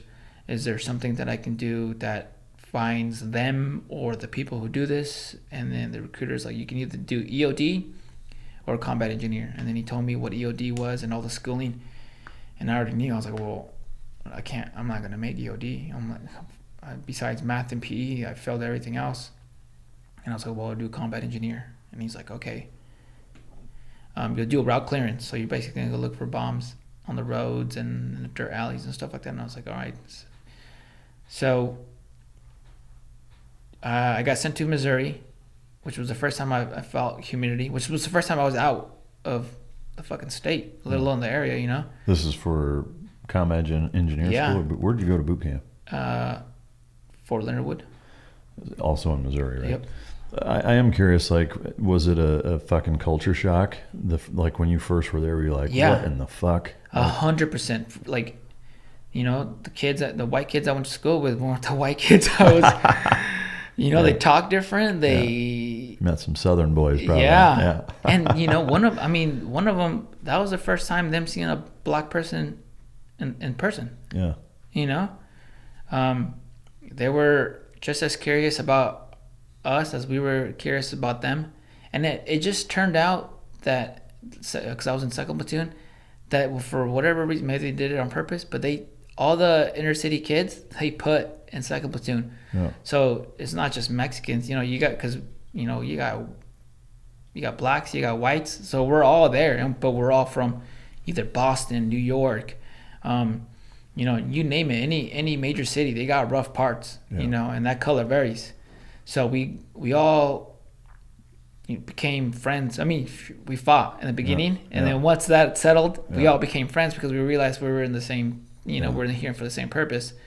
But yeah, that culture, that was a huge culture shock. The area, how they talked, how everything. You know, I mean, that was the first time I saw snow. Yeah. I mean, at that point, you'd been living on your own and making enough money to eat, I'm assuming. Was there a semblance of relief in you know, being provided for in such a structured way? 100%. Well, first of all, I didn't even know you got paid to be in the military. No shit. The recruiter was telling me, he was giving me, he had a brochure of like what the base looked like, and you have all these resources for you and this and that, and you're gonna have your own room. He showed me a picture of the room, and because how I was raised, the picture of that room alone, I couldn't believe it. A bed for myself, I never had that. I don't know what I don't think I ever had a bed that was my bed. So that alone weirded me out. Yeah. And then he's going through the pay grades, and then I was just like, I was just nodding, like, and I knew what he was saying, but I didn't. And then I finally was like, "What is this?" He's like, "How much are you gonna get paid?" And then I told him, "You get paid for this?" And the look he fucking had on his face, and he's like, "Yeah," and I was like, "I just thought you just did it." The way I saw it was, you join the military, they take care of you, as in they provide food, shelter, and clothes, and then therefore that's your big reward. Yeah. I didn't even know anything about education benefits at the time. I didn't give a fuck, but now I'm just like, oh, thank God. Yeah. You know, and then the pay. So right off the bat, I was already making more money than my family. Yeah. Well, at that point, food-wise, you know, the military chow halls aren't exactly known for being gourmet, but again, contrasted to how you grew up, where you're like, dude, this is fucking awesome. Yeah. I gained weight in basic training. Yeah. Dudes were losing weight, and I was gaining weight. Yeah. I loved it. Yeah. That's a trip. During that process, like in basic training and you know, early on in your Army career, were there times where you kind of reflected on being in gangs or growing up the way that you did, and that steering you in certain directions or motivating you in ways, you know, just an impact in general? Like what did that have, or did it have? Yeah. So talk about that. I wanted to change, but a piece of me was still stuck. So like, you know, the whole respect thing, I had to realize that, like, yo, it's not that serious for some people. It's serious to you and other people from inner cities, where if you say something, or I'm pretty sure it's like that in rural areas, but not everybody in the world takes everything personally. Mm-hmm. Or, you know, if they, I remember one time in line, they're like, I wasn't paying attention, and I got, you know, I got shoved in the back, like, yo, move. And it's because the line was moving. And I remember I held that in for like 15 minutes, and I waited for my opportunity to fight the guy. But he was just saying, because, you know, the line's fucking moving, let's go. Yeah.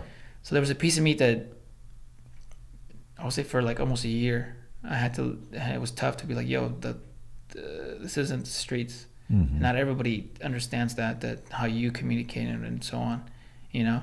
Yeah.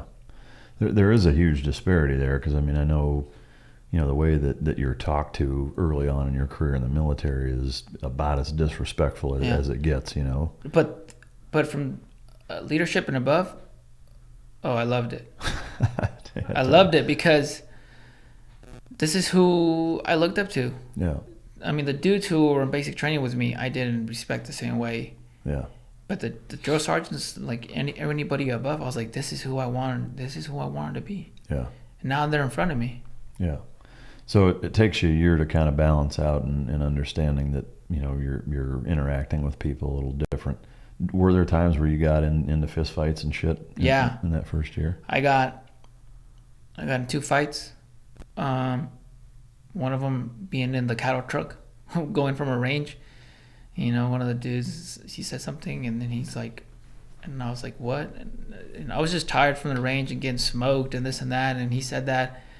And again, I didn't respect them.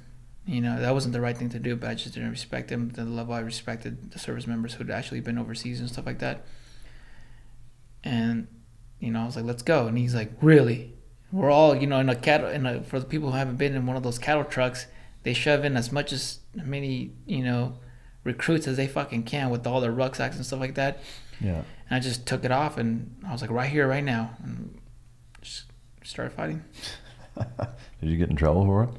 Yeah, you know what they made us do?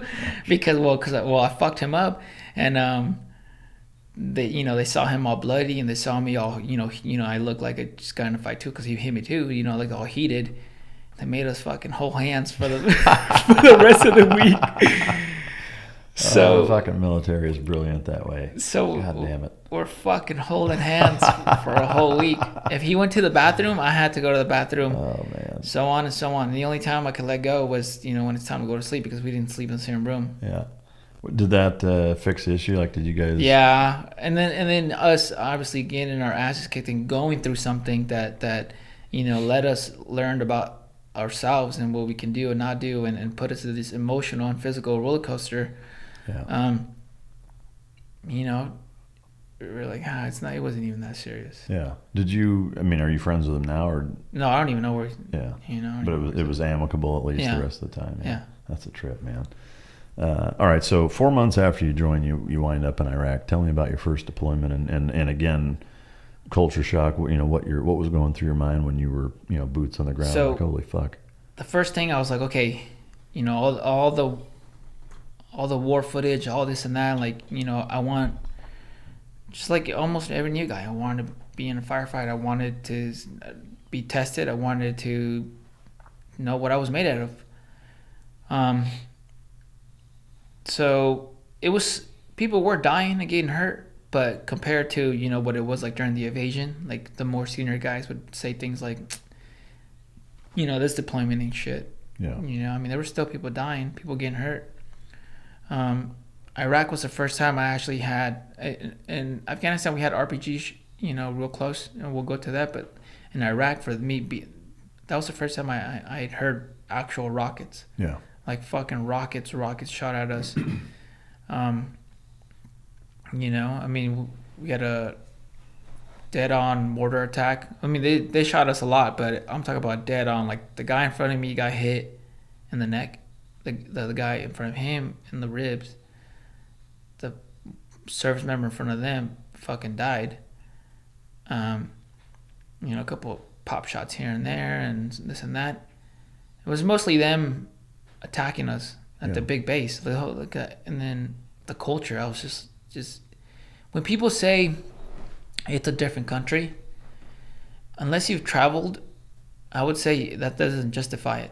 It's not being in another country. It's more like being on another planet. Yeah. In the United States, when you go from corner to corner, it's more like being in a different country. You go to I just came back from the Pacific Northwest and then traveled to California, and then out here I'm in Texas. Yeah. And it's all the United States. No, they might as well be a different, each be their own little country. Yeah. Because it's so different. So when you go over there, it's like another planet. Yeah. They don't even speak the same language. They're not even do the same things. They don't even dress. And you know, it's the cities of Iraq. So like, where the fuck do you aim your weapon? There's windows everywhere. Yeah. Yeah. Was that deployment? What year was that? 2009. Okay. So I'm curious, I guess, from the standpoint of the things that you went through as a kid, you know, because the gang banging experience is, I would say, you know, generally a little above and beyond what most kids from America experience. Yeah.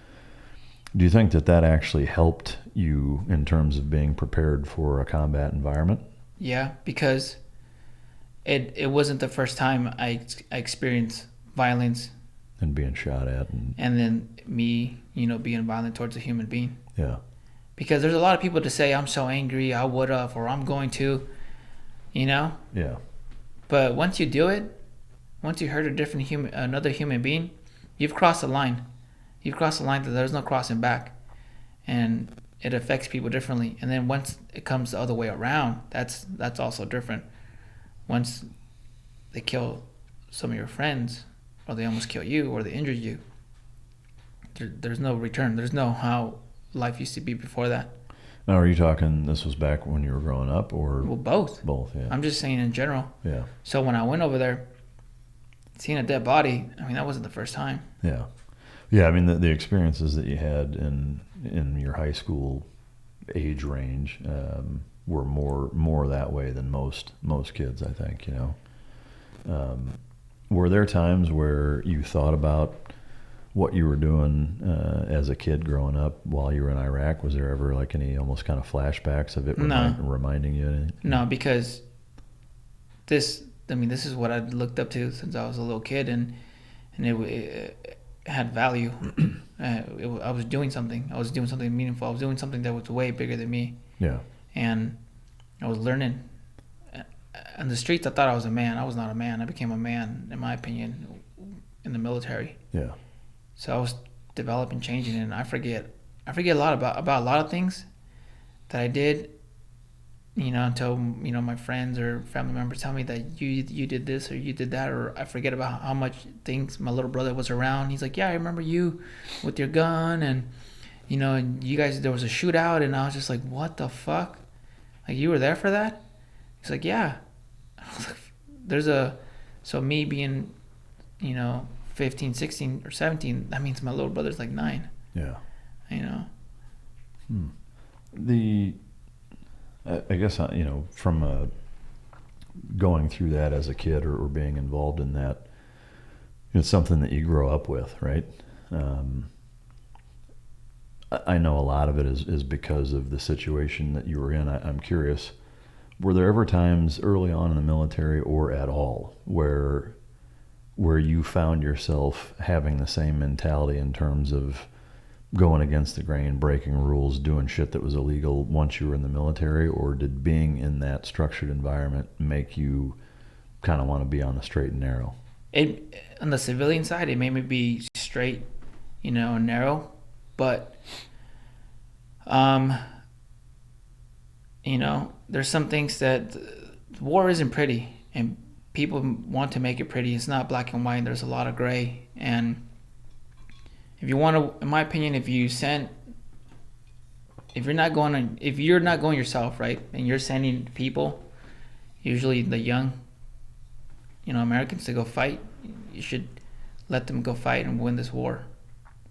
So when you put restraints, you know, and restrictions, were there restraints and restrictions that, you know, I don't want to follow? Fuck yeah. Because, so, I mean, I feel like it does connect, you know, because technically, purposely I did. Yeah. I guess, you know, I guess my question is I certainly understand that. And I think, you know, take myself as an example, you know, the high school I grew up in was a lot rougher than I think people realize. I mean, there were drugs and guns, there were drive-by shootings in my town, there were gangs. It was not a nice fucking experience by any stretch, but I wasn't involved in any of it. Mm-hmm. And even with that, like, I found myself overseas having the exact same mentality as you just spoke of, and I think most of us feel that way, and that no different than, like, if you call a plumber to come unfuck your sink, you don't tell him how to fucking turn the wrench, yeah. Right? Like, fix the sink, you do what you need to do to fix it. If that means you gotta temporarily flood my fucking kitchen, then, well, that's part of it. And I think, you know, that's the best analogy I can really give as to the military experience, is that most of us, I think, you know, hey, if you're telling us to go over to this country and take it over, leave it to us how the fuck we accomplish that. 100%. But I guess, you know, where I'm curious of is even within the scope of the military, were there times where you're like, fuck, I could just steal that, or maybe I'll hold this motherfucker up? Like, did that element of you change?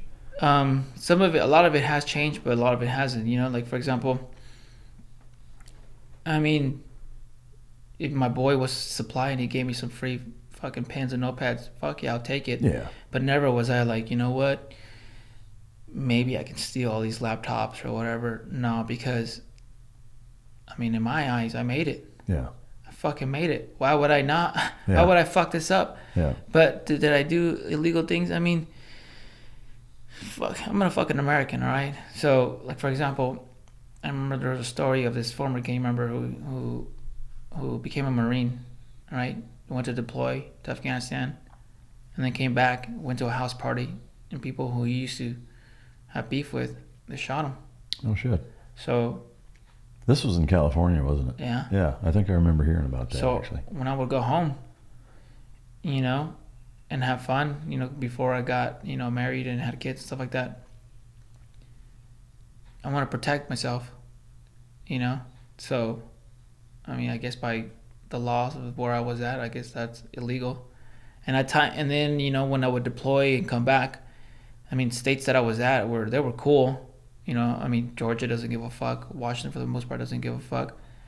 But when I would come home, you know, I mean, I was still not necessarily genuinely concerned about my past, but I was just so used to having a weapon that, you know, sometimes I would catch myself with a rifle and be like, yo, dude, and then I had to tell myself, chill, like, dude, yeah. I know you're back from deployment, but, like, you don't need to be carrying a rifle in your car. Yeah, especially in California.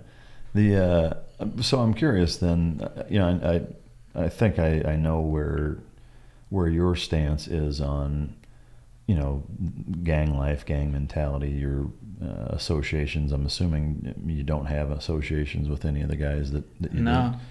So, only one person asked me, and I think I want to address this. People always ask me, like, how did you get out? You know? Well, I did the military, but only one person asked me, like, no, but how did you leave the gang? Because they don't let you, which is 100% true.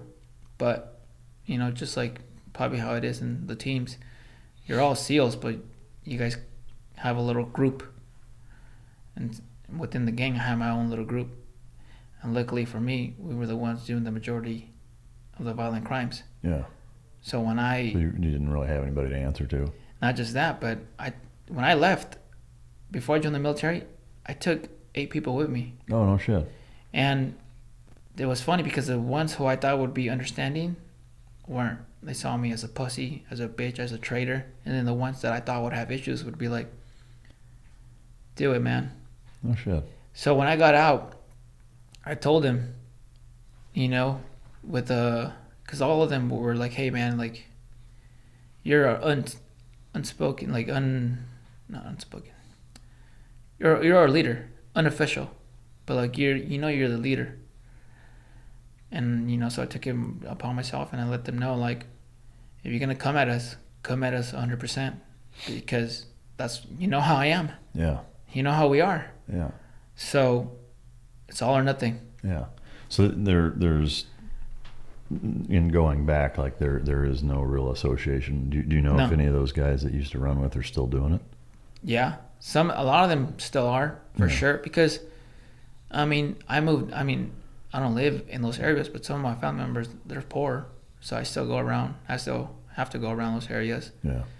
They recognize you? You ever see any of them? No, I've seen some of them, but not the main ones.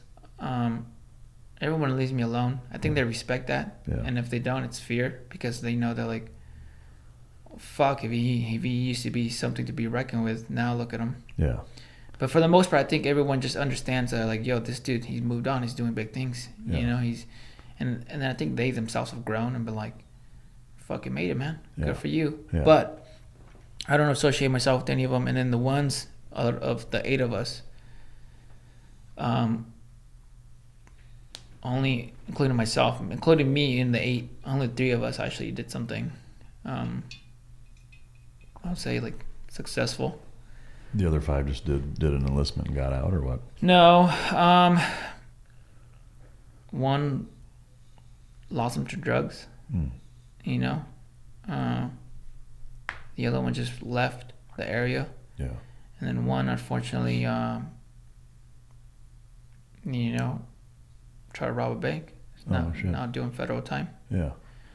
I'm assuming that there's been other guys that, you know, have done a similar path as you, where, you know, they were gangbangers. They got out of the gang, i.e. transitioned into the military, learned a specific skill set. And I'm just thinking, you know, from a statistical standpoint, like, I can only assume that there's been at least some people that have taken the skills used in the military, specifically within special operations, and have thought to themselves, like, dude, I could go back and we could fucking wreck shop, with knowing now, what I've learned here, and I've been to combat, whatever. Is there any examples of that you know of? No. There's one, like you heard on the news, right? That he was a former, gang member and did that, and then he went to go work for the cartel or whatever. I don't know. But I think for the most part, at that point, from all the dudes I've known, they gone out and done, bigger and better legit things. Yeah, private security. Not private security. Contracting. Yeah. Why would you go back and fuck with that when? And I've said this multiple times. It's funner to be on this end. Yeah. I tell people, like, look, man, I've changed, but I'm still doing a lot of things that I used to do. Yeah. And they're cool with it here. You're right. I own guns. I own guns now. I go shoot, but I'm doing it illegally. There's nothing wrong with that. You're running around with, dudes who you consider your boys, making money. Yeah. Whether it's overseas in a uniform or you get out and you become a contractor. Yeah. Yeah.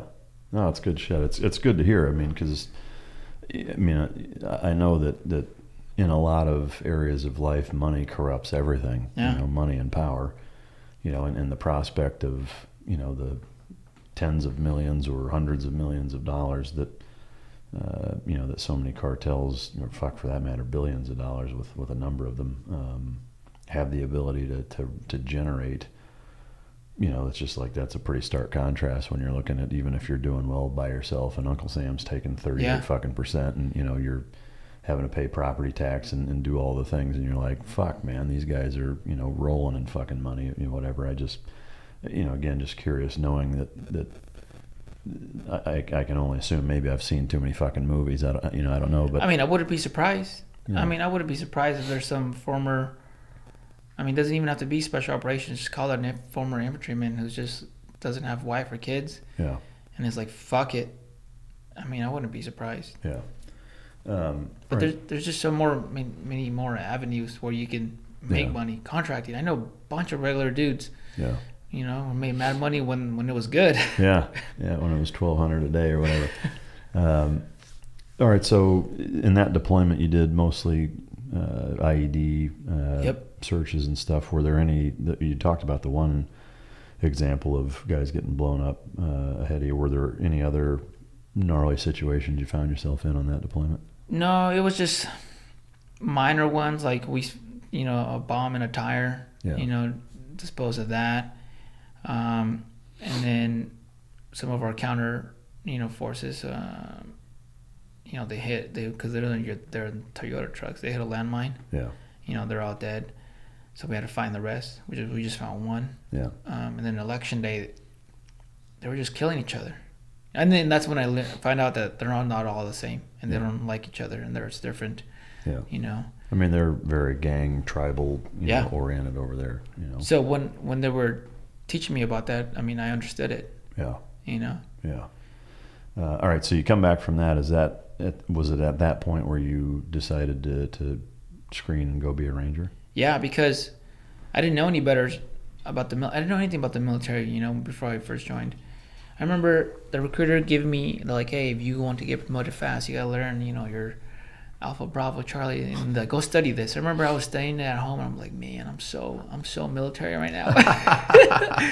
So I didn't know any better. So that's I used to think that if you were a Ranger, a SEAL, or a Green Beret, I used to think that you joined and then they just put you in there. Yeah. Like, hey, you go over there. I didn't know that there was a selection process and all that. So then I'm developing as not just soldier, but as a human being. And I'm like, okay, I think I can do this. I want to do this. And I'm accomplishing all these schools that they're sending me. And but I still didn't know if I can do something like that, because now I knew it was not just physical, but it was more mental. Yeah. And when I gained the confidence to do something like that, it was at a best sapper competition. And I didn't, the military was the first time I wore any boots.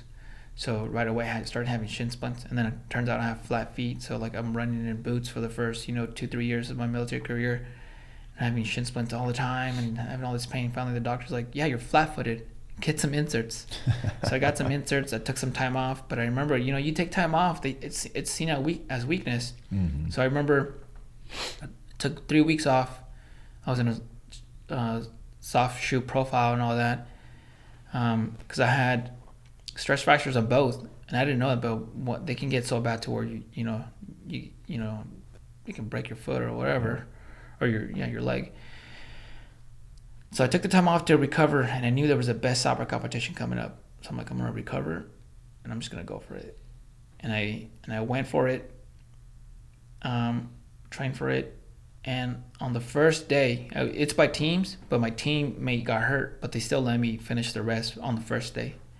By the time I finished, when I finished, by the time the next team finished, it was 30 minutes later. Oh, shit. For the whole day.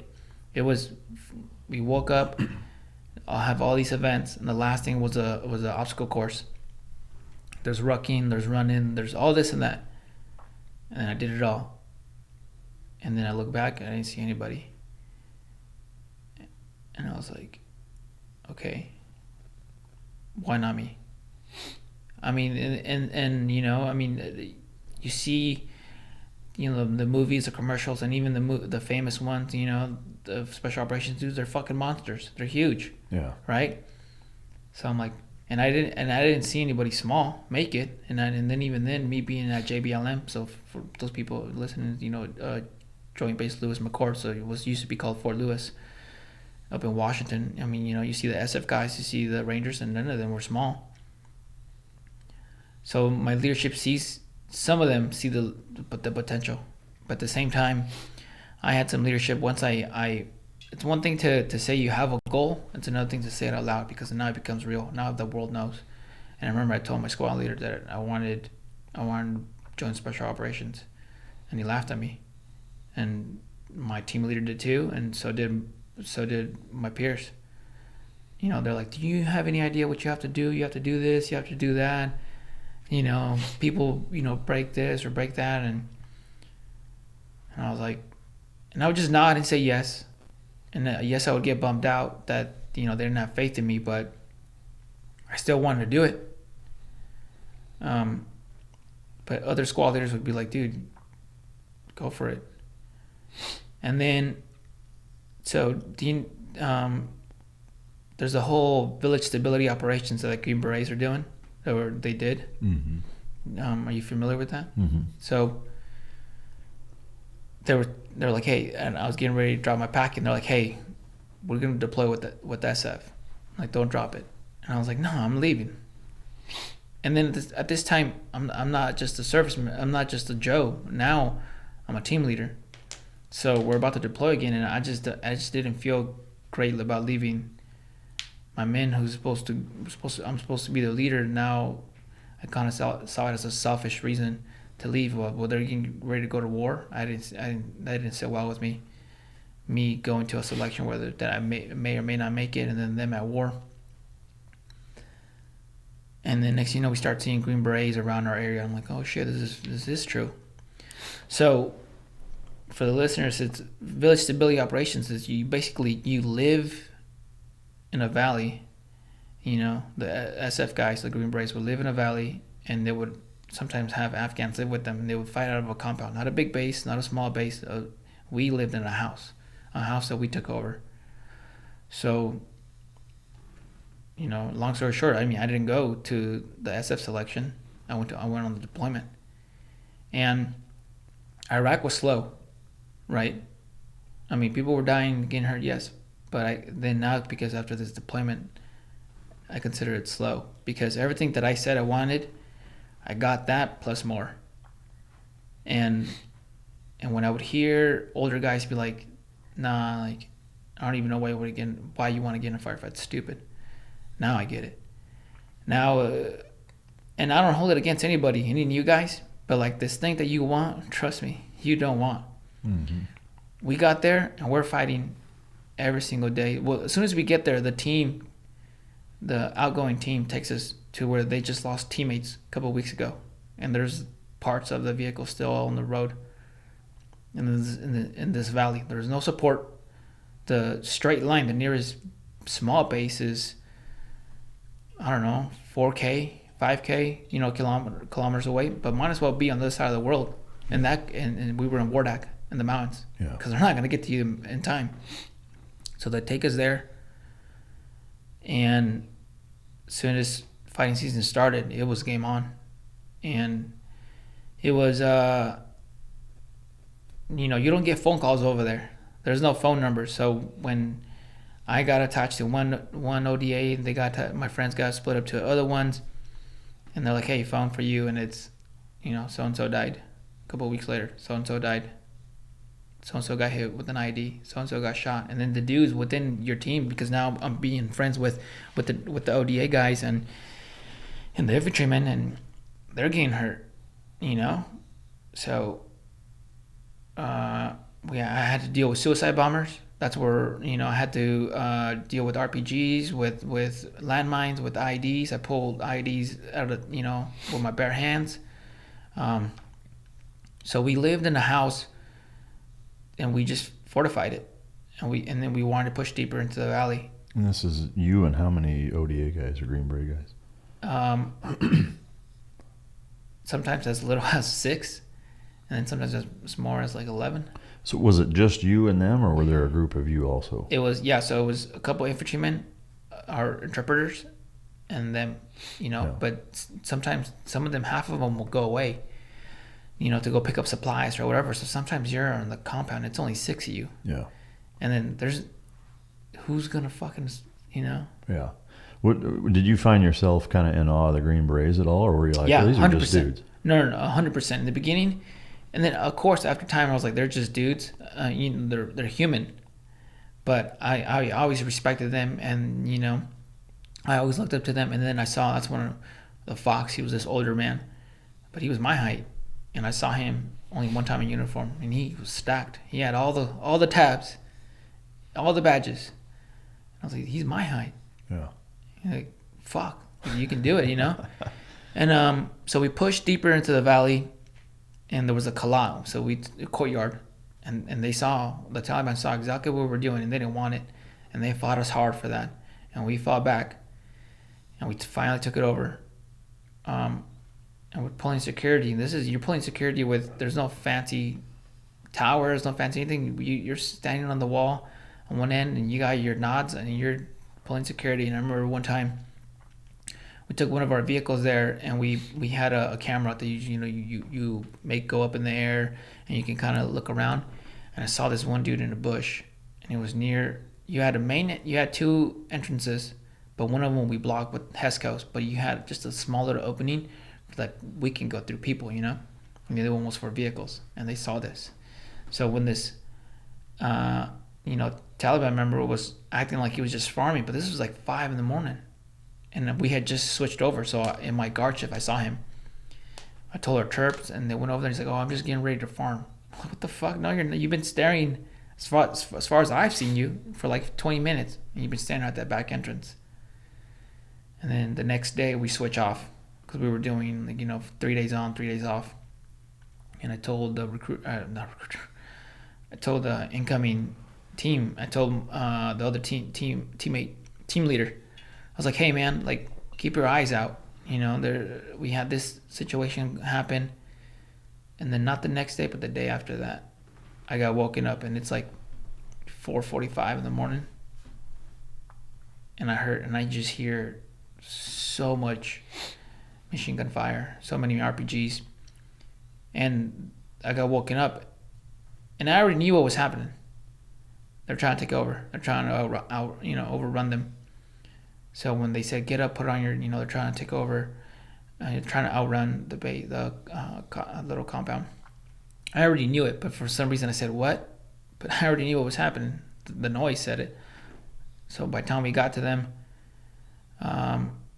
you had dudes of our dudes, rounds coming in, in some of the Afghans that were with us too, the Afghan Special Forces, so you got a dude who took an RPG to the leg, you got dudes who got their finger shot because they're trying to, shoot over the wall, and when they pop out, you expose yourself. And then they got us close at the other side of the wall, and the dudes, the American, us, we started throwing grenades.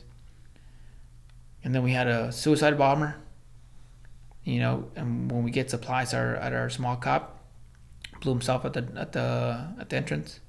This was like 5 in the morning, and I remember saying yo man, that's at the fucking gate.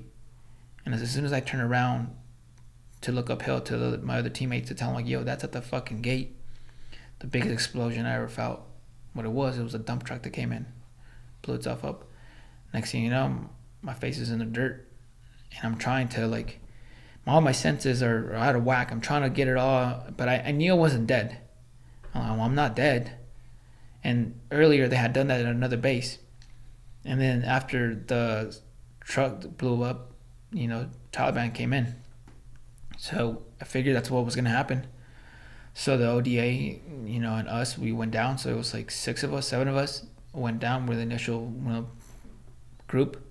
Later on, more came, but and you can imagine what the fuck was down there. I think it was the report was 90 Americans were wounded that day. God damn. And and then it was right next to a bazaar too. So, I mean, you got dead people. You got people dying slowly because of the blast is slowly killing them. You got them moaning real low, slowly, and then they're just dying slowly. You got dudes with their brains out. It fucked up a lot of people. And then all the firefights, everything was there. So a lot of the footage that people see that I put up was from that. Yeah. So we got attached to 3 different teams because us doing a 12-month deployment. So we saw 3 different teams. Wow. Was that the height in terms of the combat that you saw? Yeah. Did you ever find yourself thinking back to when you were in high school, thinking God, I thought I was hard back then and run around with a gun or whatever, and yeah, this is the fucking real deal? 100%. Yeah. This is the real deal. I know people just use it as an expression, but fucking gangster. No, this is gangster right here. Yeah. This is the real deal. This is the highest. I don't know what else in the world that there is that is proving grounds of what a man is made of. Yeah. Yeah, you have fighting. You have some sports like football, but nah, this is the top. Yeah. Whether you like it or not. Yeah. Yeah. So you were with 3 different groups there. In the height of that operation itself, were there close calls with you? I mean, were rounds fucking going all over where you were turning fire? What? Yeah, I mean, multiple times, whatever I took cover of, that's what was getting shot. And the only reason I didn't get shot was because whatever it was, the rock, the vehicle, took the bullets. And then afterwards I would look and then, because I'm curious. I would look and be like, yo, there's the fucking rounds. Yeah. That's where I was at. Yeah. And so I'm assuming then you guys were able to keep them from overrunning it. Yeah. How long did that last? That incident, that's one specific. I mean, it seems like forever, right? But I don't think maybe less than an hour. Yeah. Because you got to think about the initial, burst, them trying to come, stack against the wall, grenades being thrown, and then them running away. Do you know how many of them you guys got? That day, because our church would tell us, they said there was 20, 30 of them trying to out, and based off the machine gun fire and the HESCOs and the RPGs and all that, you're like, yeah. And then the dude stacking against the wall, you can see, yeah. Yeah. But the thing is, they know who's special operations.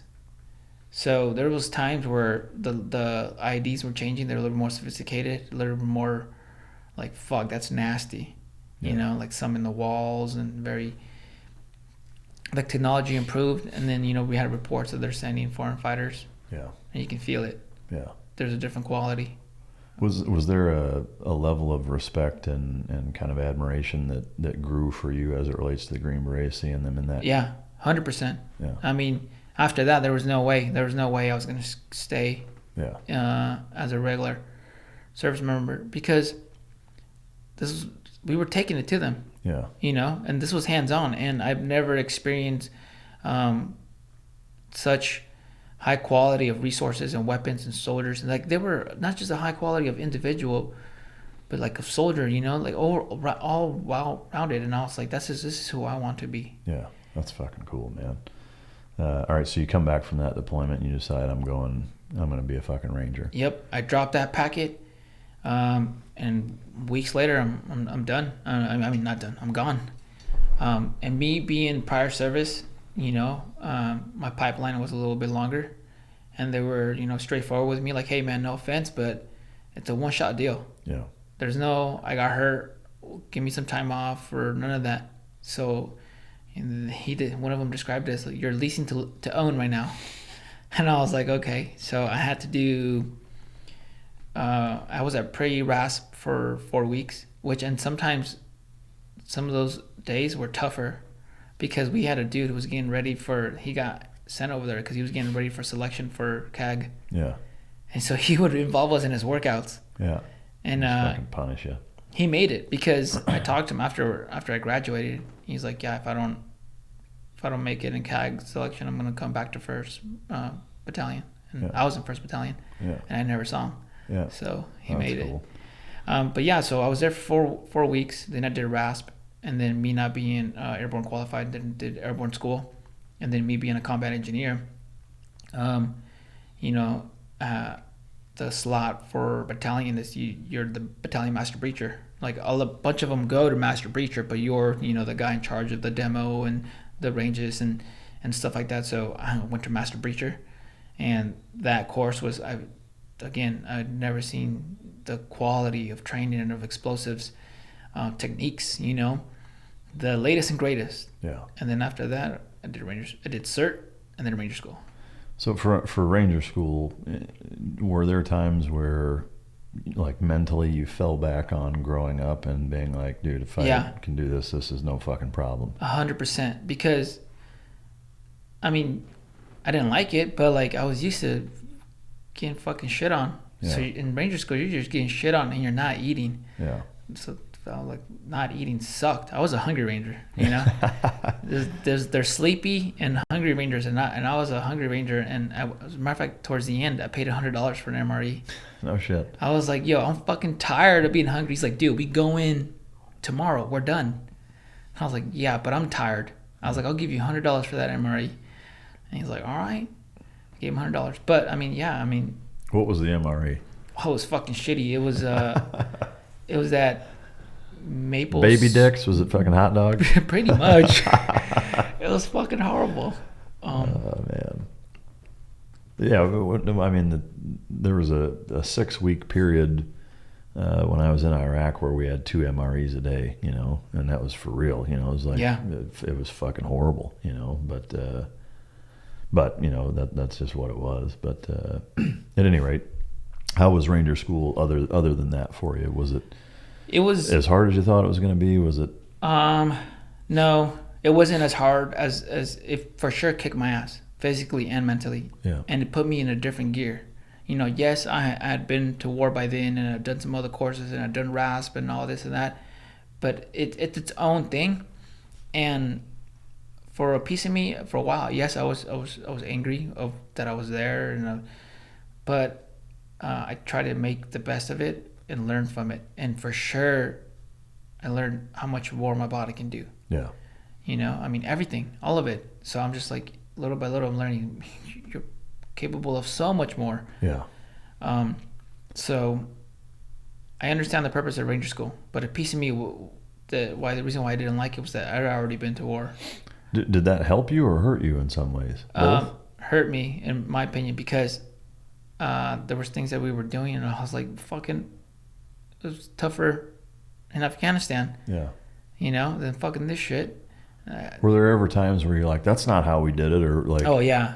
But because, you know, you gotta listen to some people when they're in charge, you know, and then, you know, they want to do like this and that. Like, no, I mean, I don't mean to attack them, but you know, you'd have new lieutenants. Yeah, it's never done shit telling you how to fucking ambush somebody. And you're like, listen, motherfucker. Yeah. Yeah. No, I'm tracking.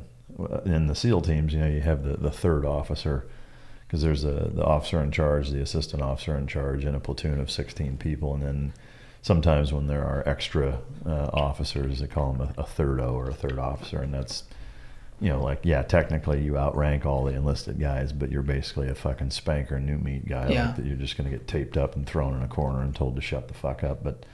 But then there's some times where it's like, I'm a fucking ensign in the United States Navy, you're going to listen to me, and you're like, yeah, okay, whatever, fucking Chuck. But anyway, all right, so you finished that. How much weight did you lose? Oh, fuck. Because I know you didn't gain weight there, right? Like 30 pounds, Yeah. 33 pounds. Goddamn. And I know this because I didn't go straight through, because unfortunately some of my past does come back up, and I thought it'd be a great idea to fight somebody at the fire base, at the patrol base at 1 in the morning. Well, what happened was we had one of our, and as a matter of fact, I tried to fight a ranger. Some people are tired or hungry rangers, right? And then we had this one who would fall asleep. If you tell him pull security, within 30 seconds he's already nodded, and you're like, dude, wake the fuck up! Like, I'm in charge right now. I'm being graded. I'm gonna get a no go or no go, and you're over here fucking sleeping. I'm gonna get a fucking no go. So we would try to help this dude, like, yo man, wake up. And he was like, I wasn't sleeping. You're like, dude, like, yes you were. And one day we're getting ready to go into make our patrol base, and he's nodding off, and someone's like, hey, wake up. And he's like, hey, leave me the fuck alone. He's like, I am up. And then someone else goes, shh, because the RI is right behind us. So the ranger school instructors, they're like, hey, like, we're not supposed to be talking, we're supposed to be quiet, and you guys are over here arguing. And then he's like, shut up. And then that guy in our squad is like, shut the fuck up. And then he goes, and I'm pulling security, and I'm just like, fuck, like, we're gonna screw the dude. I forgot who it was, but he's not gonna get us go, because we're not pulling security, we're fucking arguing. And he goes, Cortez, how about you stop telling people to shut the fuck up, and you shut the fuck up. I wasn't even talking. Yeah. But in his defense, in the past, I would say, yo, shut the fuck up. Yeah. But in this instant, I'm pulling security, not fucking talking. So we get to the patrol base, and when the RI was like, okay, I got you, Cortez. And I was like, now the RI is going to think that I'm some fucking shithead and, not being a team player and this and that. So when I got to the patrol base, I was like, dude, like, you're going to fuck my go, because I haven't gone up yet to get graded, and I'm going to get screwed. And then he's like, you always, and I was like, dude, I wasn't even fucking talking. And then he just kept talking back, and I was like, you know what, dude, take your shit off, dude. I'm going to fuck you up right now. And he's like, what? And I was like, yeah. And for what a lot of people don't know, it's that they make you tie down everything. Your weapon, your ruck, your flashlight, they make you tie down everything. So I looked fucking ridiculous trying to untie everything, talking shit in the middle of fucking night. Took me like 5 minutes to take everything off. Oh, that's fucking great. Talking shit. Yeah, it's like some shit out of a cartoon or a fucking slapstick comedy. Yeah. So you guys ended up fighting, though? No, because he's like, I'm not going to fight you. And I was like, well, whatever. So I put everything on, and then needless to say, our RIs found out about that. So then I had to redo Florida. I was already at the end. Yeah. I had to redo Florida because they found out. I went to the board. They're like, you try to fight your own peer, and he's like, we're either gonna kick you out, you're gonna start Florida all over, like, we don't care that you got your go, or you can go back. And then they knew I was an import, so as in someone from the regular army coming into regiment, they're like, how long do you think you're gonna last in regiment without your tab? And it's not official, but in regiment you need your tab. Yeah. If not, you're gonna get kicked out sooner or later. And I was like, I'm not gonna last long. And he's like, you're, starting all over. And I was like, okay. And then so they made all of us go to the clinic and get checked on. And I saw a scale, and I was just like, let's just see what it is. And I got on, and yeah, and I lost like 33 pounds in Ranger School. And me being a little guy, that's a fucking, that's a lot. Yeah. How long is the Florida portion? Fuck, I forgot. I mean, it's 3 phases, and they break it down. It's 60 days total. Yeah, 60 days total. All right, so you go through Florida all over again. Yep. And you pass. Yep. So you get your tab. Was that sense of accomplishment compared to everything else in your life? Is that up at the top? No. Because, again, I already been to war. So I know dudes who've been to war and don't have any tabs. And they're killers. Yeah. So the way I saw it was like, I'd rather be a fucking warrior than go to Ranger School and have a tab. Yeah. But I mean, did I feel a sense of accomplishment? Yes, but I felt more when I got my Ranger Scroll when I joined 75th Ranger Regiment. Yeah. That's when I was, I don't know how many times I've seen St. Private Ryan or Black Hawk Down. Yeah. I reached a level that I never thought. It was a dream. It was. Yeah. So did you go from Ranger School right to was it 1st Battalion? Yeah. So I had already reported there. Oh, okay. But yeah, I was at a regiment, and it's fast pace. It's everything that I thought the regular Army was going to be. Yeah. And, high quality equipment, high quality training, the resources. And I'm talking about we have 2 multi-million-dollar gyms in our little private compound. You have strength and conditioning coaches there. One of our strength and conditioning coaches that I work with, he used to be the coach in Texas, the college football team. No shit. We had sports psychologists who'd worked with Olympians. We had former professional football players who were athletic trainers. We had registered dietitians. We had everything. Yeah. It's like you're a professional athlete. Because you are. Yeah. I mean, you may not be being for a league, but you're at the top of the top. Yeah. And you get treated that way. Yeah. How long were you there? For 4 years. Training for 4 years. Yeah. How long before you went on your first deployment with Rangers? Well, unfortunately, I didn't even get to deploy with the regiment. Really? I was at Ranger School by the time I reported, half the battalion already left. Oh, no shit. And they're like, hey, man, you're just going to be Rear D. Yeah. And I was like, fuck. And they're like, dude, we're not even doing anything. And a bunch of my friends came back, and they're like, there's so many restraints and restrictions. They're like, dude, you have to be a team leader and above to even be and go out. No shit. And you have to have a certain number of Afghans with you. Yeah. Because at this point, this is what, 2016, 17? Yeah, 14, 15, and 16. Yeah. So, but that's not the point. Like, I wanted to go just to fucking go, because if something happens, I want to be the guy. I know I have the experience, and then now I'm even getting better training because, my peers went from regular Army dudes to Rangers, and I'm learning from them. Yeah.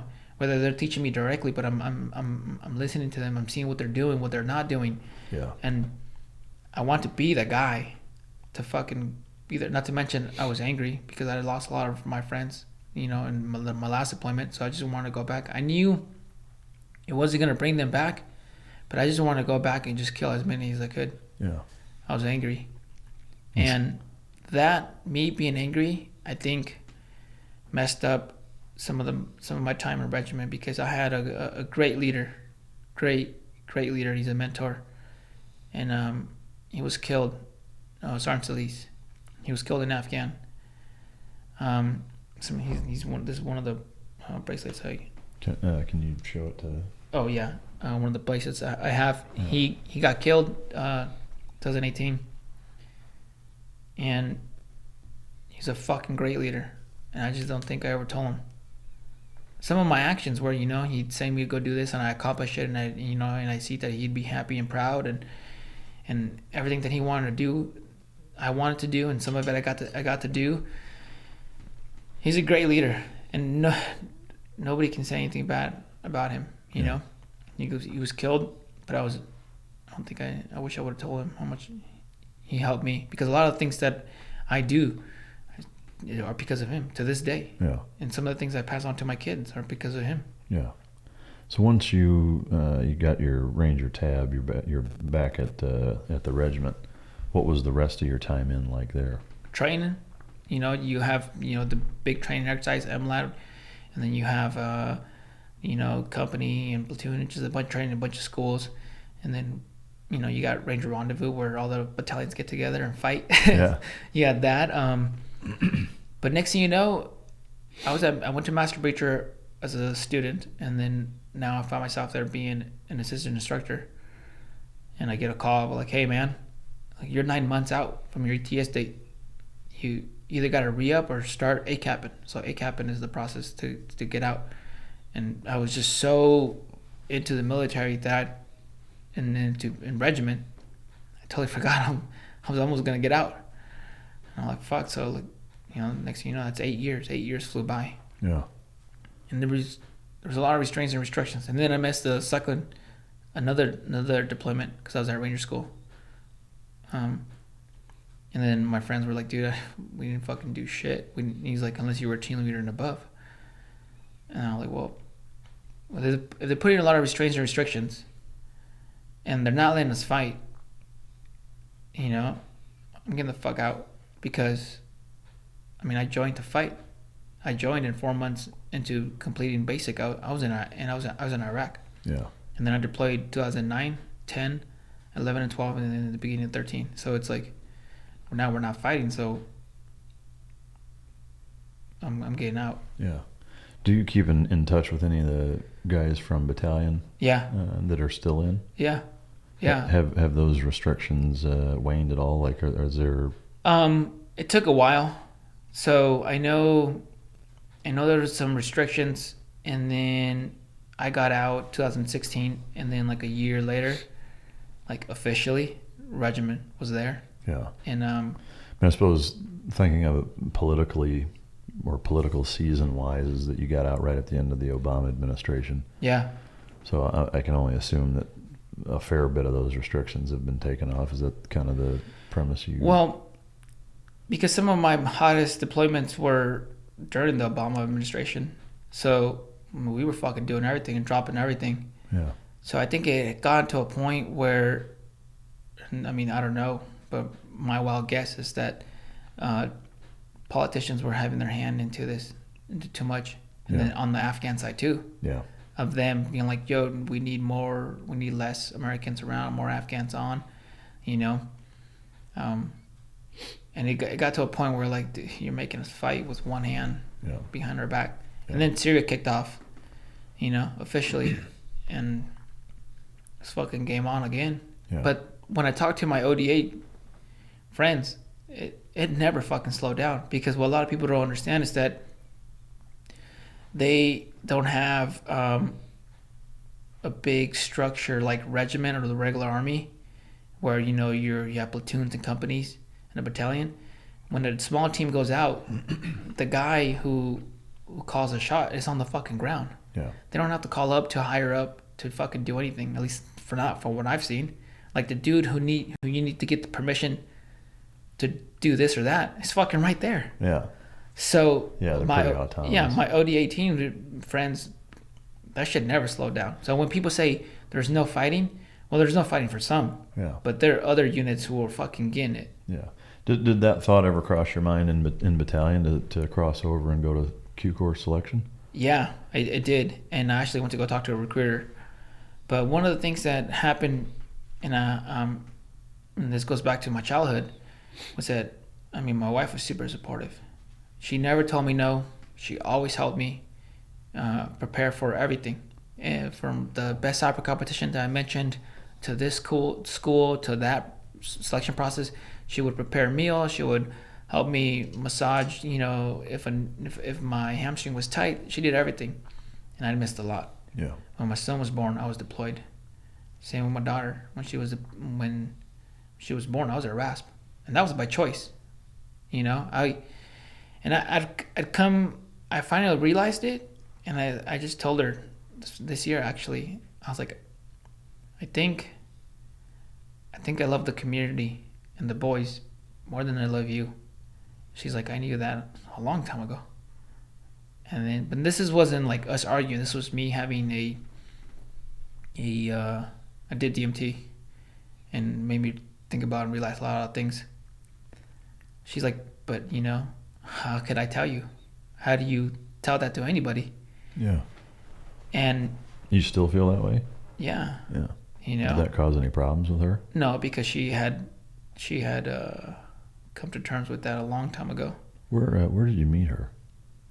We've known each other since we were 7. Oh, no shit. Yeah. A high school sweetheart, or you just knew her? No. I was trying to, fuck everything I could in high school, and she knew that she wasn't having it, which is probably a big reason why I married her, because I was trying, and she was like, nope, like, fuck no. Oh, that's funny. But yeah, so those people were by choice. I didn't have to go to that deployment. They told me your son's about to be born, and I was like, nope, I'm going. Same with the RASP. They're like, do you really want to go? Your daughter's about to be born. I was like, no, I want to go because I want to accomplish this. And in the time I was already a father, I was like, I know I can't guarantee it, and I can't, I can't guarantee it, but I know this is gonna help me in my future, in my career, in life. I know it is. So I'm gonna do it.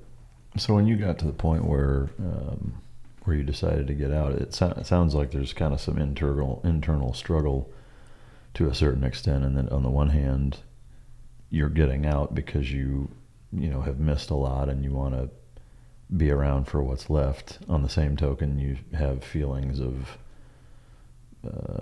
loyalty and preference for the community that you came from over your wife. How do you rationalize that? So I told my wife, I was like, I know I've missed a lot.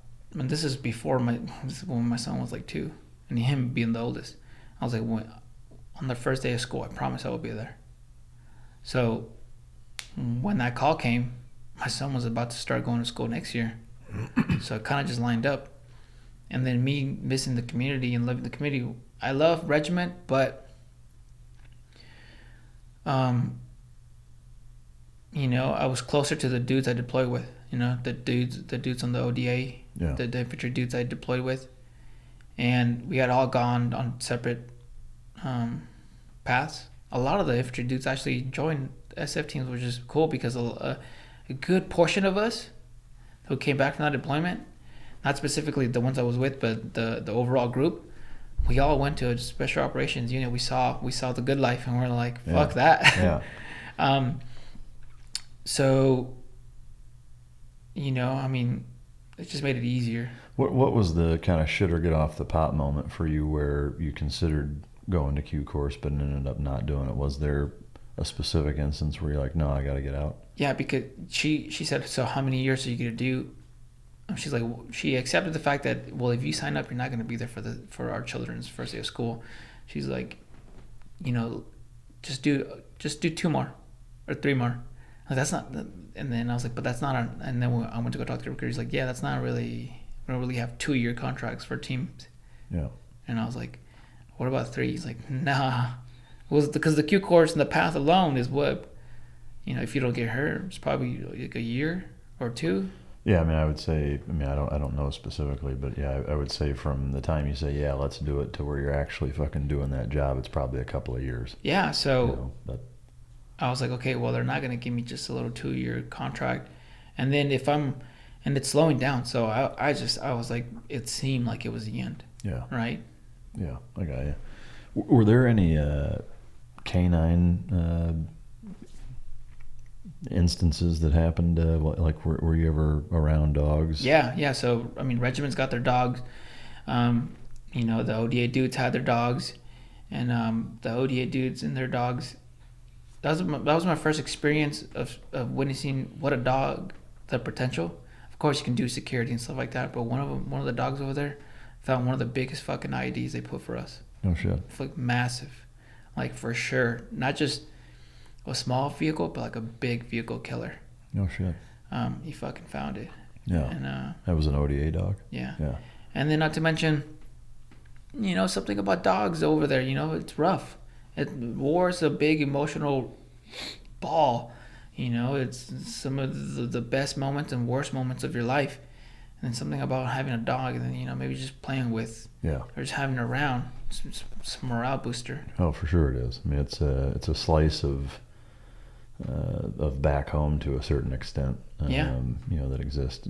Did you have any dogs growing up? Yeah, but it wasn't like fucking the movies. We had pit bulls, and they were never allowed in the house. Yeah. I remember I would go to my wife and Elia. I would go to her house, and her dogs were inside. I'm like, found it super weird. Like, why are your dogs inside the house? That's fucking weird. Yeah. and they were mostly just to fucking have security or whatever. Yeah. Do you have dogs now? No, I want to. Yeah. But the deal with my wife is, because our baby, now she's 1, she's like, we need to potty train her first, and then we'll get a puppy. Yeah. Because we can't be potty training Two things at once. And she's, and at the time, this is before COVID, she was like, come on, you're at school all the time. It's gonna be me. Yeah. Yeah. No, I'm tracking. All right. So ultimately, you decide to pull chalks. You get out. What was the path like and the drive to now be a dietitian, and what was your train of thought in terms of getting out what you wanted to do, and ultimately your goal moving forward? Yeah. So, I train in martial arts. Right, I'm a martial artist. I train in boxing, kickboxing, Muay Thai, and then I started in jiu-jitsu. And I would compete when I was in a regiment. I would fight Muay Thai, and so we have all these resources. And one day I saw registered dietitian, and I had no idea what a registered dietitian was. It had the word diet in it, so I figured I'm working with these strength and conditioning coaches. They're helping me a lot. She's in here for a reason. Let me see. And I talked to her, and she taught me a lot about nutrition. She asked me a bunch of questions, made me a meal plan. She said, in 2 weeks, come back, tell me how you feel. And before the 2 weeks, I felt, and I thought, oh, well, I'm a ranger, so, what can she fucking teach me? I made it to this point, and fuck, she can teach me a lot. And my energy levels improved. I used to have a crash in the middle of the day. That crash went away. My mood improved. My sleep improved. My recovery, I would recover faster from my workouts. And then just looking at the portions and the foods, I realized, I was eating too much protein, too many carbs, not enough fruits and vegetables. And I used to think eating an apple a week was fucking good. I was good. I did my deed for the. No, that's not how that works. Now I'm having fruits and vegetables, every single day, multiple times a day. My protein was, small. I used to eat a whole chicken breast. Yeah. That's too much for lunch. Carbs went down, and then the quality, before her, I never ate brown rice or like a lean meat. I used to think, if you had a hamburger, well, that's meat. There's a difference between that and turkey and salmon and, chicken. So when I got out, I knew I wanted to do something in sports, like sports nutrition, whether a strength and conditioning coach or a registered dietitian. But I wanted to continue my service for this country. And I saw right away that this country has a problem with overweight and obesity, and it's killing a lot of people. And I would see it within my own family. I would come home, in 8 years, I wouldn't come home every single year, but I would come every now and then. When I would come home, it would break my heart. Some of my family members look older, but some of them look less, in shape. Mm-hmm. And I'm worried for them. And I'm like, well, strength and conditioning coach is cool. But if you need a strength and conditioning coach, for the most part, you're okay in life. But a registered dietitian, you can help anybody. And then me having kids, I apply that same principle with my kids. There's no such thing as kids' food in my house. So, like an example of what my kids' dinner would be, it would be a fruit, a salad, and then grilled salmon, and they eat it. They eat the spinach, they eat everything, because then it was tough at first, because of course they don't want to, but if they see me do it, they see my wife do it, and then after. Well, the other thing is, this is what you have to eat. You don't like it. That's fine. We'll try again tomorrow. 100%. Yep. That goes a long fucking way. 100%. Yeah. So, but I knew I would look at the courses, and I saw all these. You need microbiology, you need biochem, you need organic chemistry, human anatomy. All of these courses that sounded tough, but I knew, and then me only having a GED, I knew the military had changed me. So the failures I had in school, yeah, they were real, but this wasn't the same individual. So I knew if I applied myself and took what I learned from the military in school, I should be at least be able to pass. And so I did the same thing, and that work ethic and that commitment, it's getting me A's and B's. Yeah, that's fucking great, man. Where are you at in the pipeline for? I got 10 months left of schooling. Right now I'm at Cal State Long Beach, and then after that I'll do my internship, and then which I want to do it with the Long Beach VA hospital. And then I take my national exams. Yeah. And that's it. And so is that your goal then? Is that once you get certified and all that, is to work with vets with the VA, or? Well, I want to. One of our courses would have. Our professor would have random registered dietitians come in, and one of them worked for WIC, and she was saying that they need registered dietitians in these poor communities, because they don't understand nutrition. And Mexican food is delicious, but once you see how it's made, then you know why it's fucking delicious. Yeah. It's not good for you, and at least not so much of it. Yeah. So I do want to work with athletes. Like at the gyms I train at Raw Talent Boxing and Classic Fight Team. Both gyms have professional fighters. I see them when they got fight camps and they got UFC fighters. So I see them with their nutritionists, or people know them as nutritionists, but the actual term is a registered dietitian. Yeah. So, it would be nice to work with them. But once again, I want to go somewhere where I can do the most good. And it may not be as cool or sexy, like me working for like a UFC athlete. I would like to do that, but I think my community needs me more. I'm still in those communities. Maybe I don't live there, but I still have to pass there, and I see the kids. It breaks my heart because I see myself, and that's always been the case for a lot of things. Yeah, I can't help it to see myself and see that kid who didn't have a lot, and they need help. Yeah.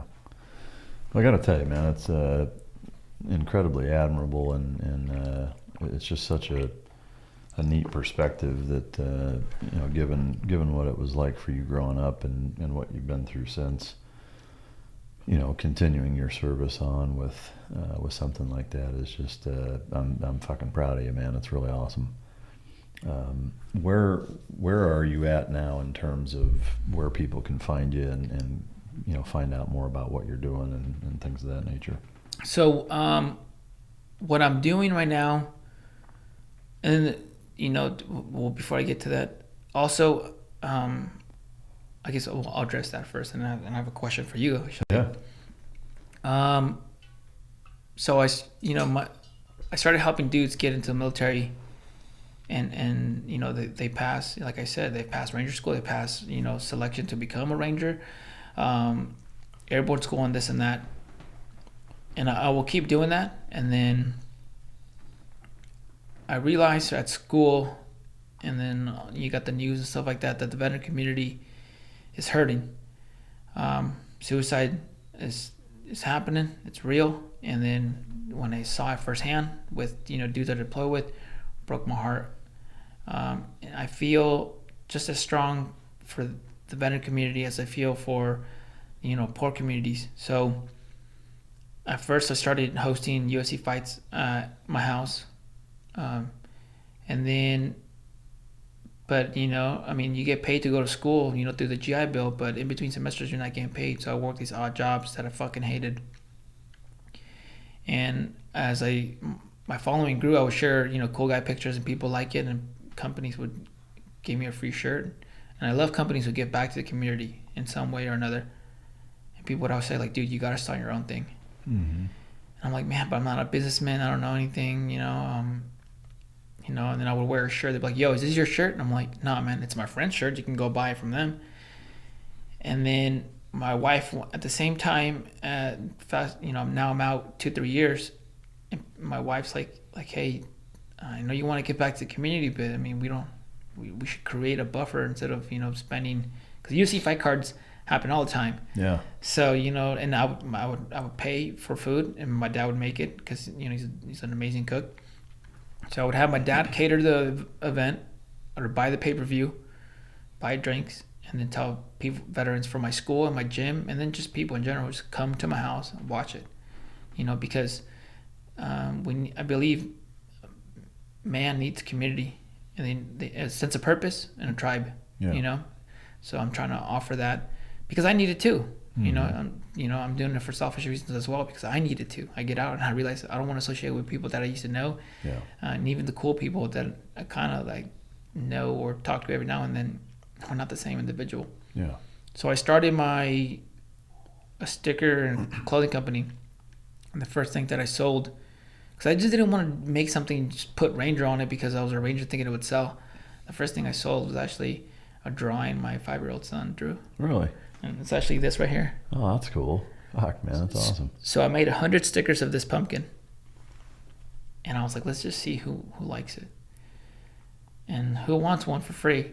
And they were all gone from the first day. No shit. And I sent that sticker to Spain, to France, you know, to all over the United States.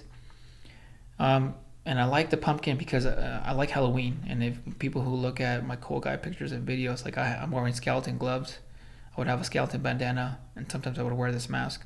And I'm not the first guy to do it, you know, to war paint or a mask or a bandana, but I mean, I just like it. Yeah. I didn't want to be scary or whatever. I just thought, me personally, I'm like, yo, this is cool. So this is what I will wear, you know?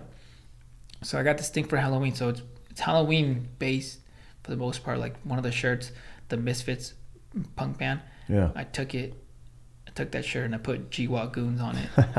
That's funny. Instead of Misfits. So I sell that so I don't have to work odd-end jobs in between semesters, so I can fund my events. And the page for that is called the OG Pumpkin. Okay. And then my page is Angel Cortes 175. Okay. So, and then as I started selling stuff, you know, I was making money. You know, it's a business, so I have to work at it. And then I went from hosting UFC fights at my house, which I don't think I will again, because it's getting bigger. Yeah, you got people sleeping on your fucking couch. Yeah. and then, but now, also because we would watch the fights, and besides minor interactions, there's not much communication. Yeah. And then I didn't think there was a gun culture in California until I went to a course hosted by Mike. Again, his last name. But I post about him all the time. Mike O'Neill or Odell or Deal. He was a SEAL. Great vehicle course. You know, not just like, hey, sit in this car and shoot out of it or shoot into this car. No, it was, you know, we did, you know, mini caliber shot at a car, so you can see, you know, how well or doesn't it go through and where it may or may not stop. And he taught you a lot about, you know, and if you're a civilian, most likely, if you're going to get in a gunfight, and then our lifestyle, a car is going to be nearby, or you're going to be in a car. Yeah. You know, how many of us drive fucking to work and just in traffic and all that. Yeah. And what I noticed is that, well, there's in the two vehicles, the people who weren't doing the scenario, you were in the back and you were talking, and I like that because it was more interaction. Yeah. So I've started hosting vehicle courses from cool. the money, from the sales, and I tell the veterans, you don't got to pay anything. I'm gonna buy the cars. All you have to do is bring your ammo, and then sometimes we do supply guns. You know, come on out, have a good time. So the last one, I had my dad cater because he's got his catering business, small little, sells tacos and all that.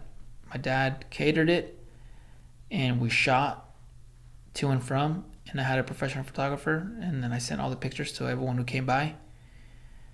That's what I'm doing.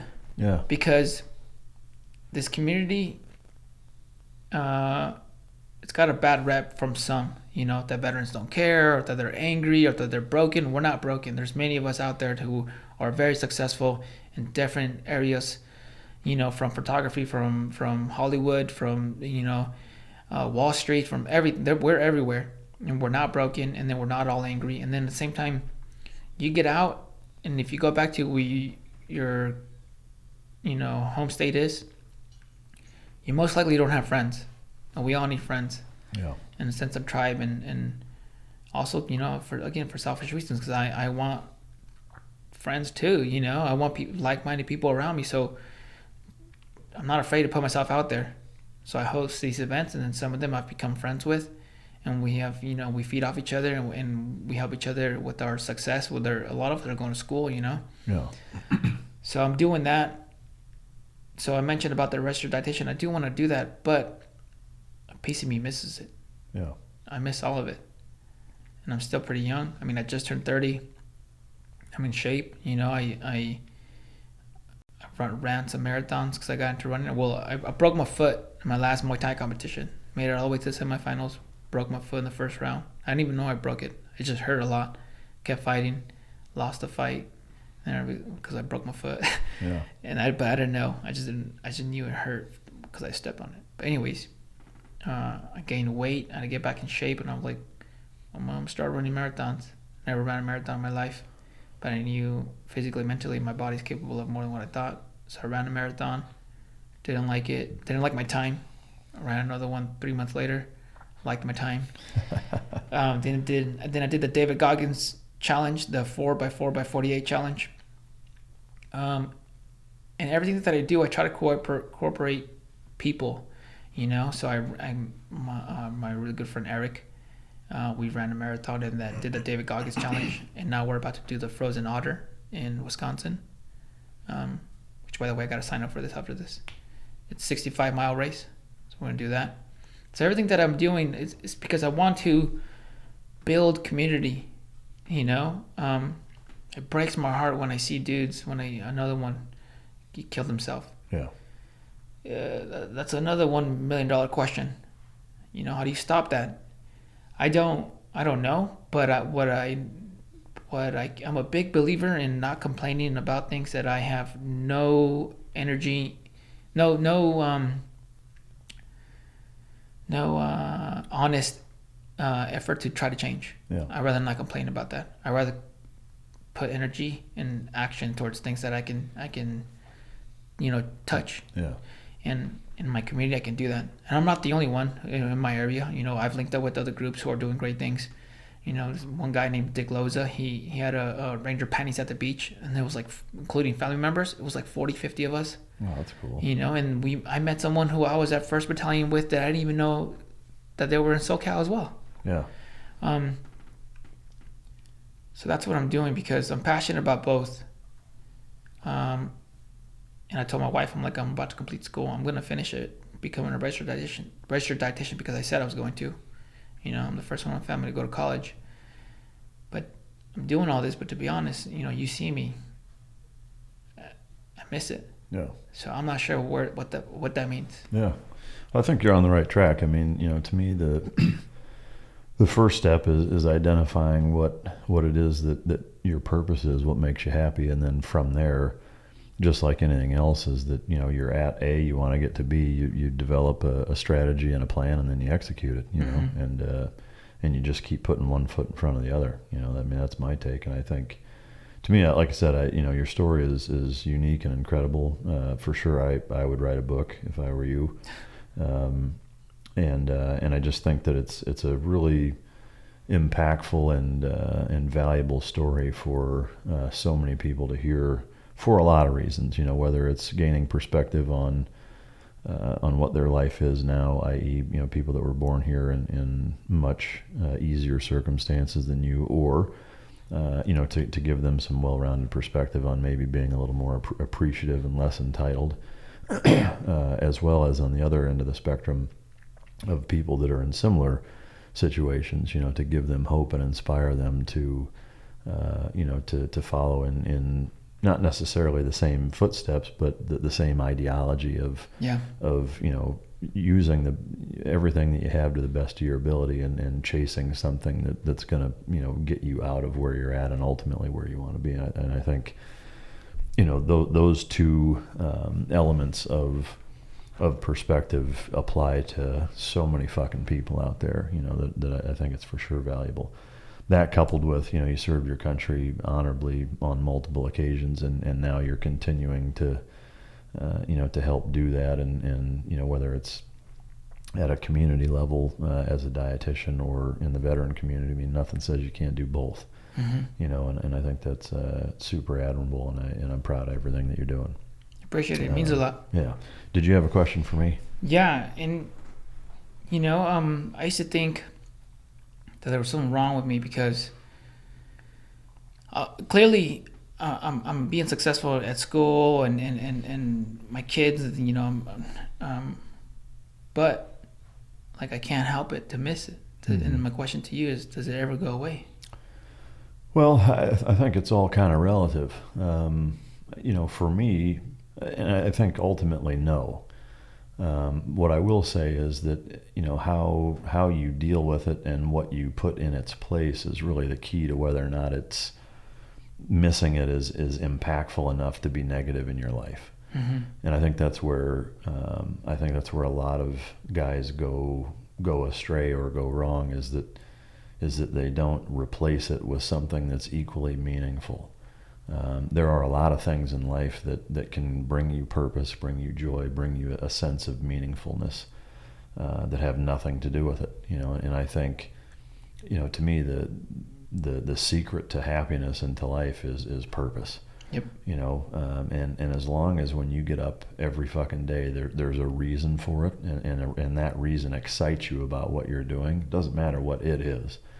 To me, that's what makes people either happy or fucking miserable. It's not money. It's not, women or hot guys, depending on, who you are and what you're into. It's not fucking cars. It's not houses. It's not boats. It's not things. Yes, things can be fun, but if you're miserable, things aren't going to make you happy. Yep. If you're happy, things can absolutely augment your life and add to it. But purpose, having a reason why you do what you do, unquestionably is what's going to make people fucking satisfied with their life or fucking miserable. I'm 100% convinced of it. There are times where I reminisce and feel a sense of almost depressing nostalgia as it relates to my time in the military and even fucking growing up, for that matter. But ultimately, I look at it as, they're memories that I have that nobody can take from you, that all you can do is try to continue, to create memories that are as impactful and as valuable as the ones you already have, And I'll tell you, from being a dad, as an example, there's times where I remember when my kids were much younger, thinking to myself, like, God, I can't wait until they're this age so that I don't have to do X. Or, well, once they're here, then I don't have to worry about this or whatever. And I've come to the realization that, you'll wish your fucking life away that way, and people always talk about, being present and stop and smell the roses and all that. And it's kind of akin to, telling people when they're young, enjoy your fucking knees not hurting or whatever. Like when you're that age and you have no context to kind of contrast it, it largely falls on deaf ears. All I can say is that do your goddamnedest to enjoy the time you have, be present, and make memories that you're going to look back on 5, 10, 15, 20 years from now and miss. But the key, I think, is to continue to do that year after year, is always focus on that, and then you're never missing out. You're continuing to create the same experiences and memories that you had that are purpose filled. And I think that's the key to letting the missing feeling of being overseas or with the boys or whatever. I think it's okay to and healthy and understandable to always have that feeling.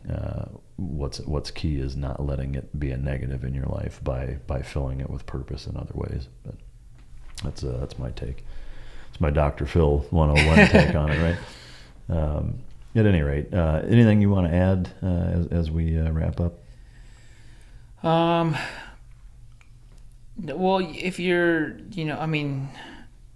whatever it is you want to do, just if you're a service member, because I mean, not all service members listen to this podcast. Like some of them are just civilians, some of them are, or whatever they're doing is. It's all mindset, because my opinion, my 30 years of my experiences is that I would be like, want to just give up. I would call them inner bitch fits, even to this day. Yeah. And then after that inner bitch fit is done, I would ask myself, so are you just going to give up? This is it for you? This is what's going to define you? Or are you just going to fight, just see what happens? I mean, fuck, I can assure you, you're not the only one. I have times like that regularly where, whether you want to call it feeling sorry for yourself, inner bitch fit, being a cunt about something. I mean, whatever you want to call it. I have those moments regularly, and I anytime a mentality like that creeps into my mind, I have to remind myself, look at where you were and look at where you're at now. Whether it's your childhood or when you first went into the military, when you first started your own business, fucking pick something, is that, and that's really, part of the key, I think, to maintaining some sense of sanity and not getting depressed. Whether you want to call it fortunate or what have you, like I never have a feeling of being depressed. For me, there's times where I have shitty days, or I'm irritated, or felt sorry for myself for an afternoon because something didn't go my fucking way or whatever. But again, I always look at it as, every day is a choice, and you have a choice in how you approach the day with both your attitude, and the presence or energy that you bring to whatever the fuck it is that you're doing. There's a guy named Andy Frisella that has the MF CEO podcast. I think he's the CEO of First Form Supplements. That there was a quote by him here fairly recently that I really, really like. That was, if you're unhappy with where you're at in life, show me that your last 1,000 days, and I'll tell you why you're at where you're fucking at. And to me, whether it's your entire life or the last 1,000 days or the last fucking 2 days, is that, every day you're given an opportunity to make the best of whatever the fuck, you have, and everybody has the same 24 hours in a day. How you use it is how you use it, and to me, if every micro decision you make is coupled with thinking to yourself, okay, here's where I'm at, here's where I want to go. This next decision, is it helping me fulfill my purpose, my drive for whatever it is that I'm trying to accomplish, or is it not? You can reduce every fucking decision you make down to that.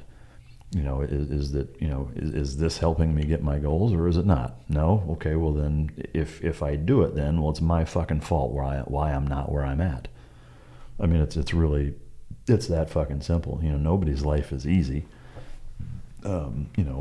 Just some people have an innate better ability to control those micro decisions and make them with a high level of consistency in the right direction most of the time, and I think it's really, people may say that's oversimplifying things. I don't think it is. I think, I've said this before, some of life's most complicated problems require the simplest fucking solutions, and I think that's one of them, is that, you can't control much. You can control the attitude and the effort that you put into every fucking thing, and that's about it. You can't control what other people do or what they think about you, other than what, impression you give them. But ultimately, find out what it is that, that you feel like is a sense of purpose for you, and every day when you get up, make micro decisions that support the execution of whatever that fucking goal is. Yeah. But at any rate, we could sit here and turn it into a fucking psychological, podcast, I'm sure. But I really appreciate you coming on, taking time out of your schedule and dragging your family here and sharing your story. It's a remarkable story. It's fascinating, to say the least. I thank you for your service and your continued service. I think what you've done with your life is remarkable and truly admirable, and I'm honored to know you. Well, I appreciate you giving me the opportunity. I know this is going to reach a lot of people, and hopefully it helps. Yeah, for sure it will. For those of you listening out there, check him out on social media. We'll post links to your stuff on our YouTube show notes. And if you do you have more of the stickers available now, or other t-shirts? Do you have a website and all that?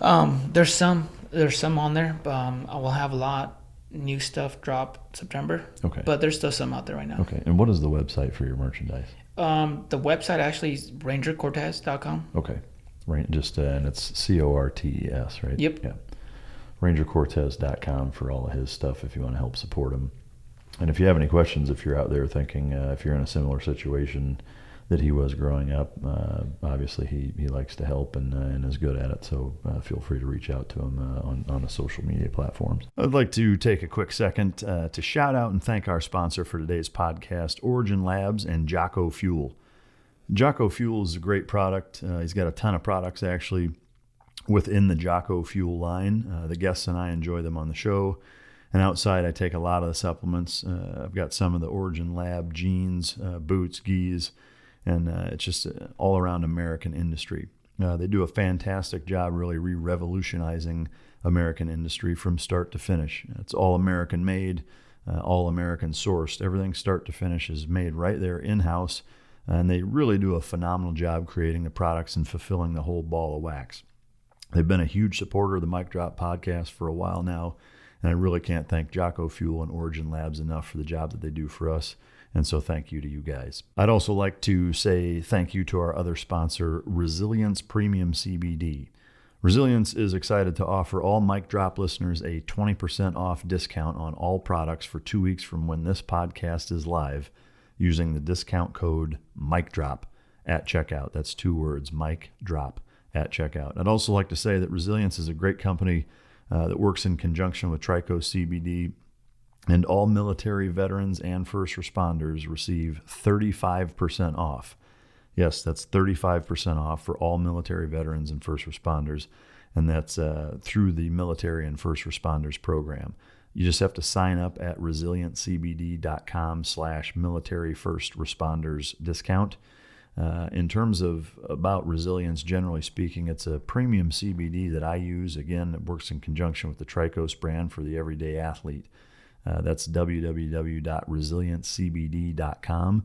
And Resilience was really born with the founders who are military veterans as well, personally experienced the effects and impact that CBD had on their own mental and physical obstacles. Their focus was sharper, mental stress was calmed, fitness stamina increased, and their bodies felt less pain, inflammation after super intense workouts. A lot of times most people and people are able to either wean off entirely or significantly reduce pain management therapy. This is a shared vision among the founders that this incredible supplement had not only changed their lives, but had the power to provide unbelievable benefits to family, friends, athletes, fellow veterans, and ultimately the entire fitness community. So big shout out to Resilience for their product as well as the Trico stuff. We sure appreciate their support. For you guys, the listener, as always, I appreciate your support. Without it, we would not be able to bring such amazing stories, such as Angel's, to the desk. And I'm forever grateful that I've been given such an amazing opportunity to be able to interview such remarkable people week and month after month. So thank you for your support as always. And until next time, this is Mic Drop.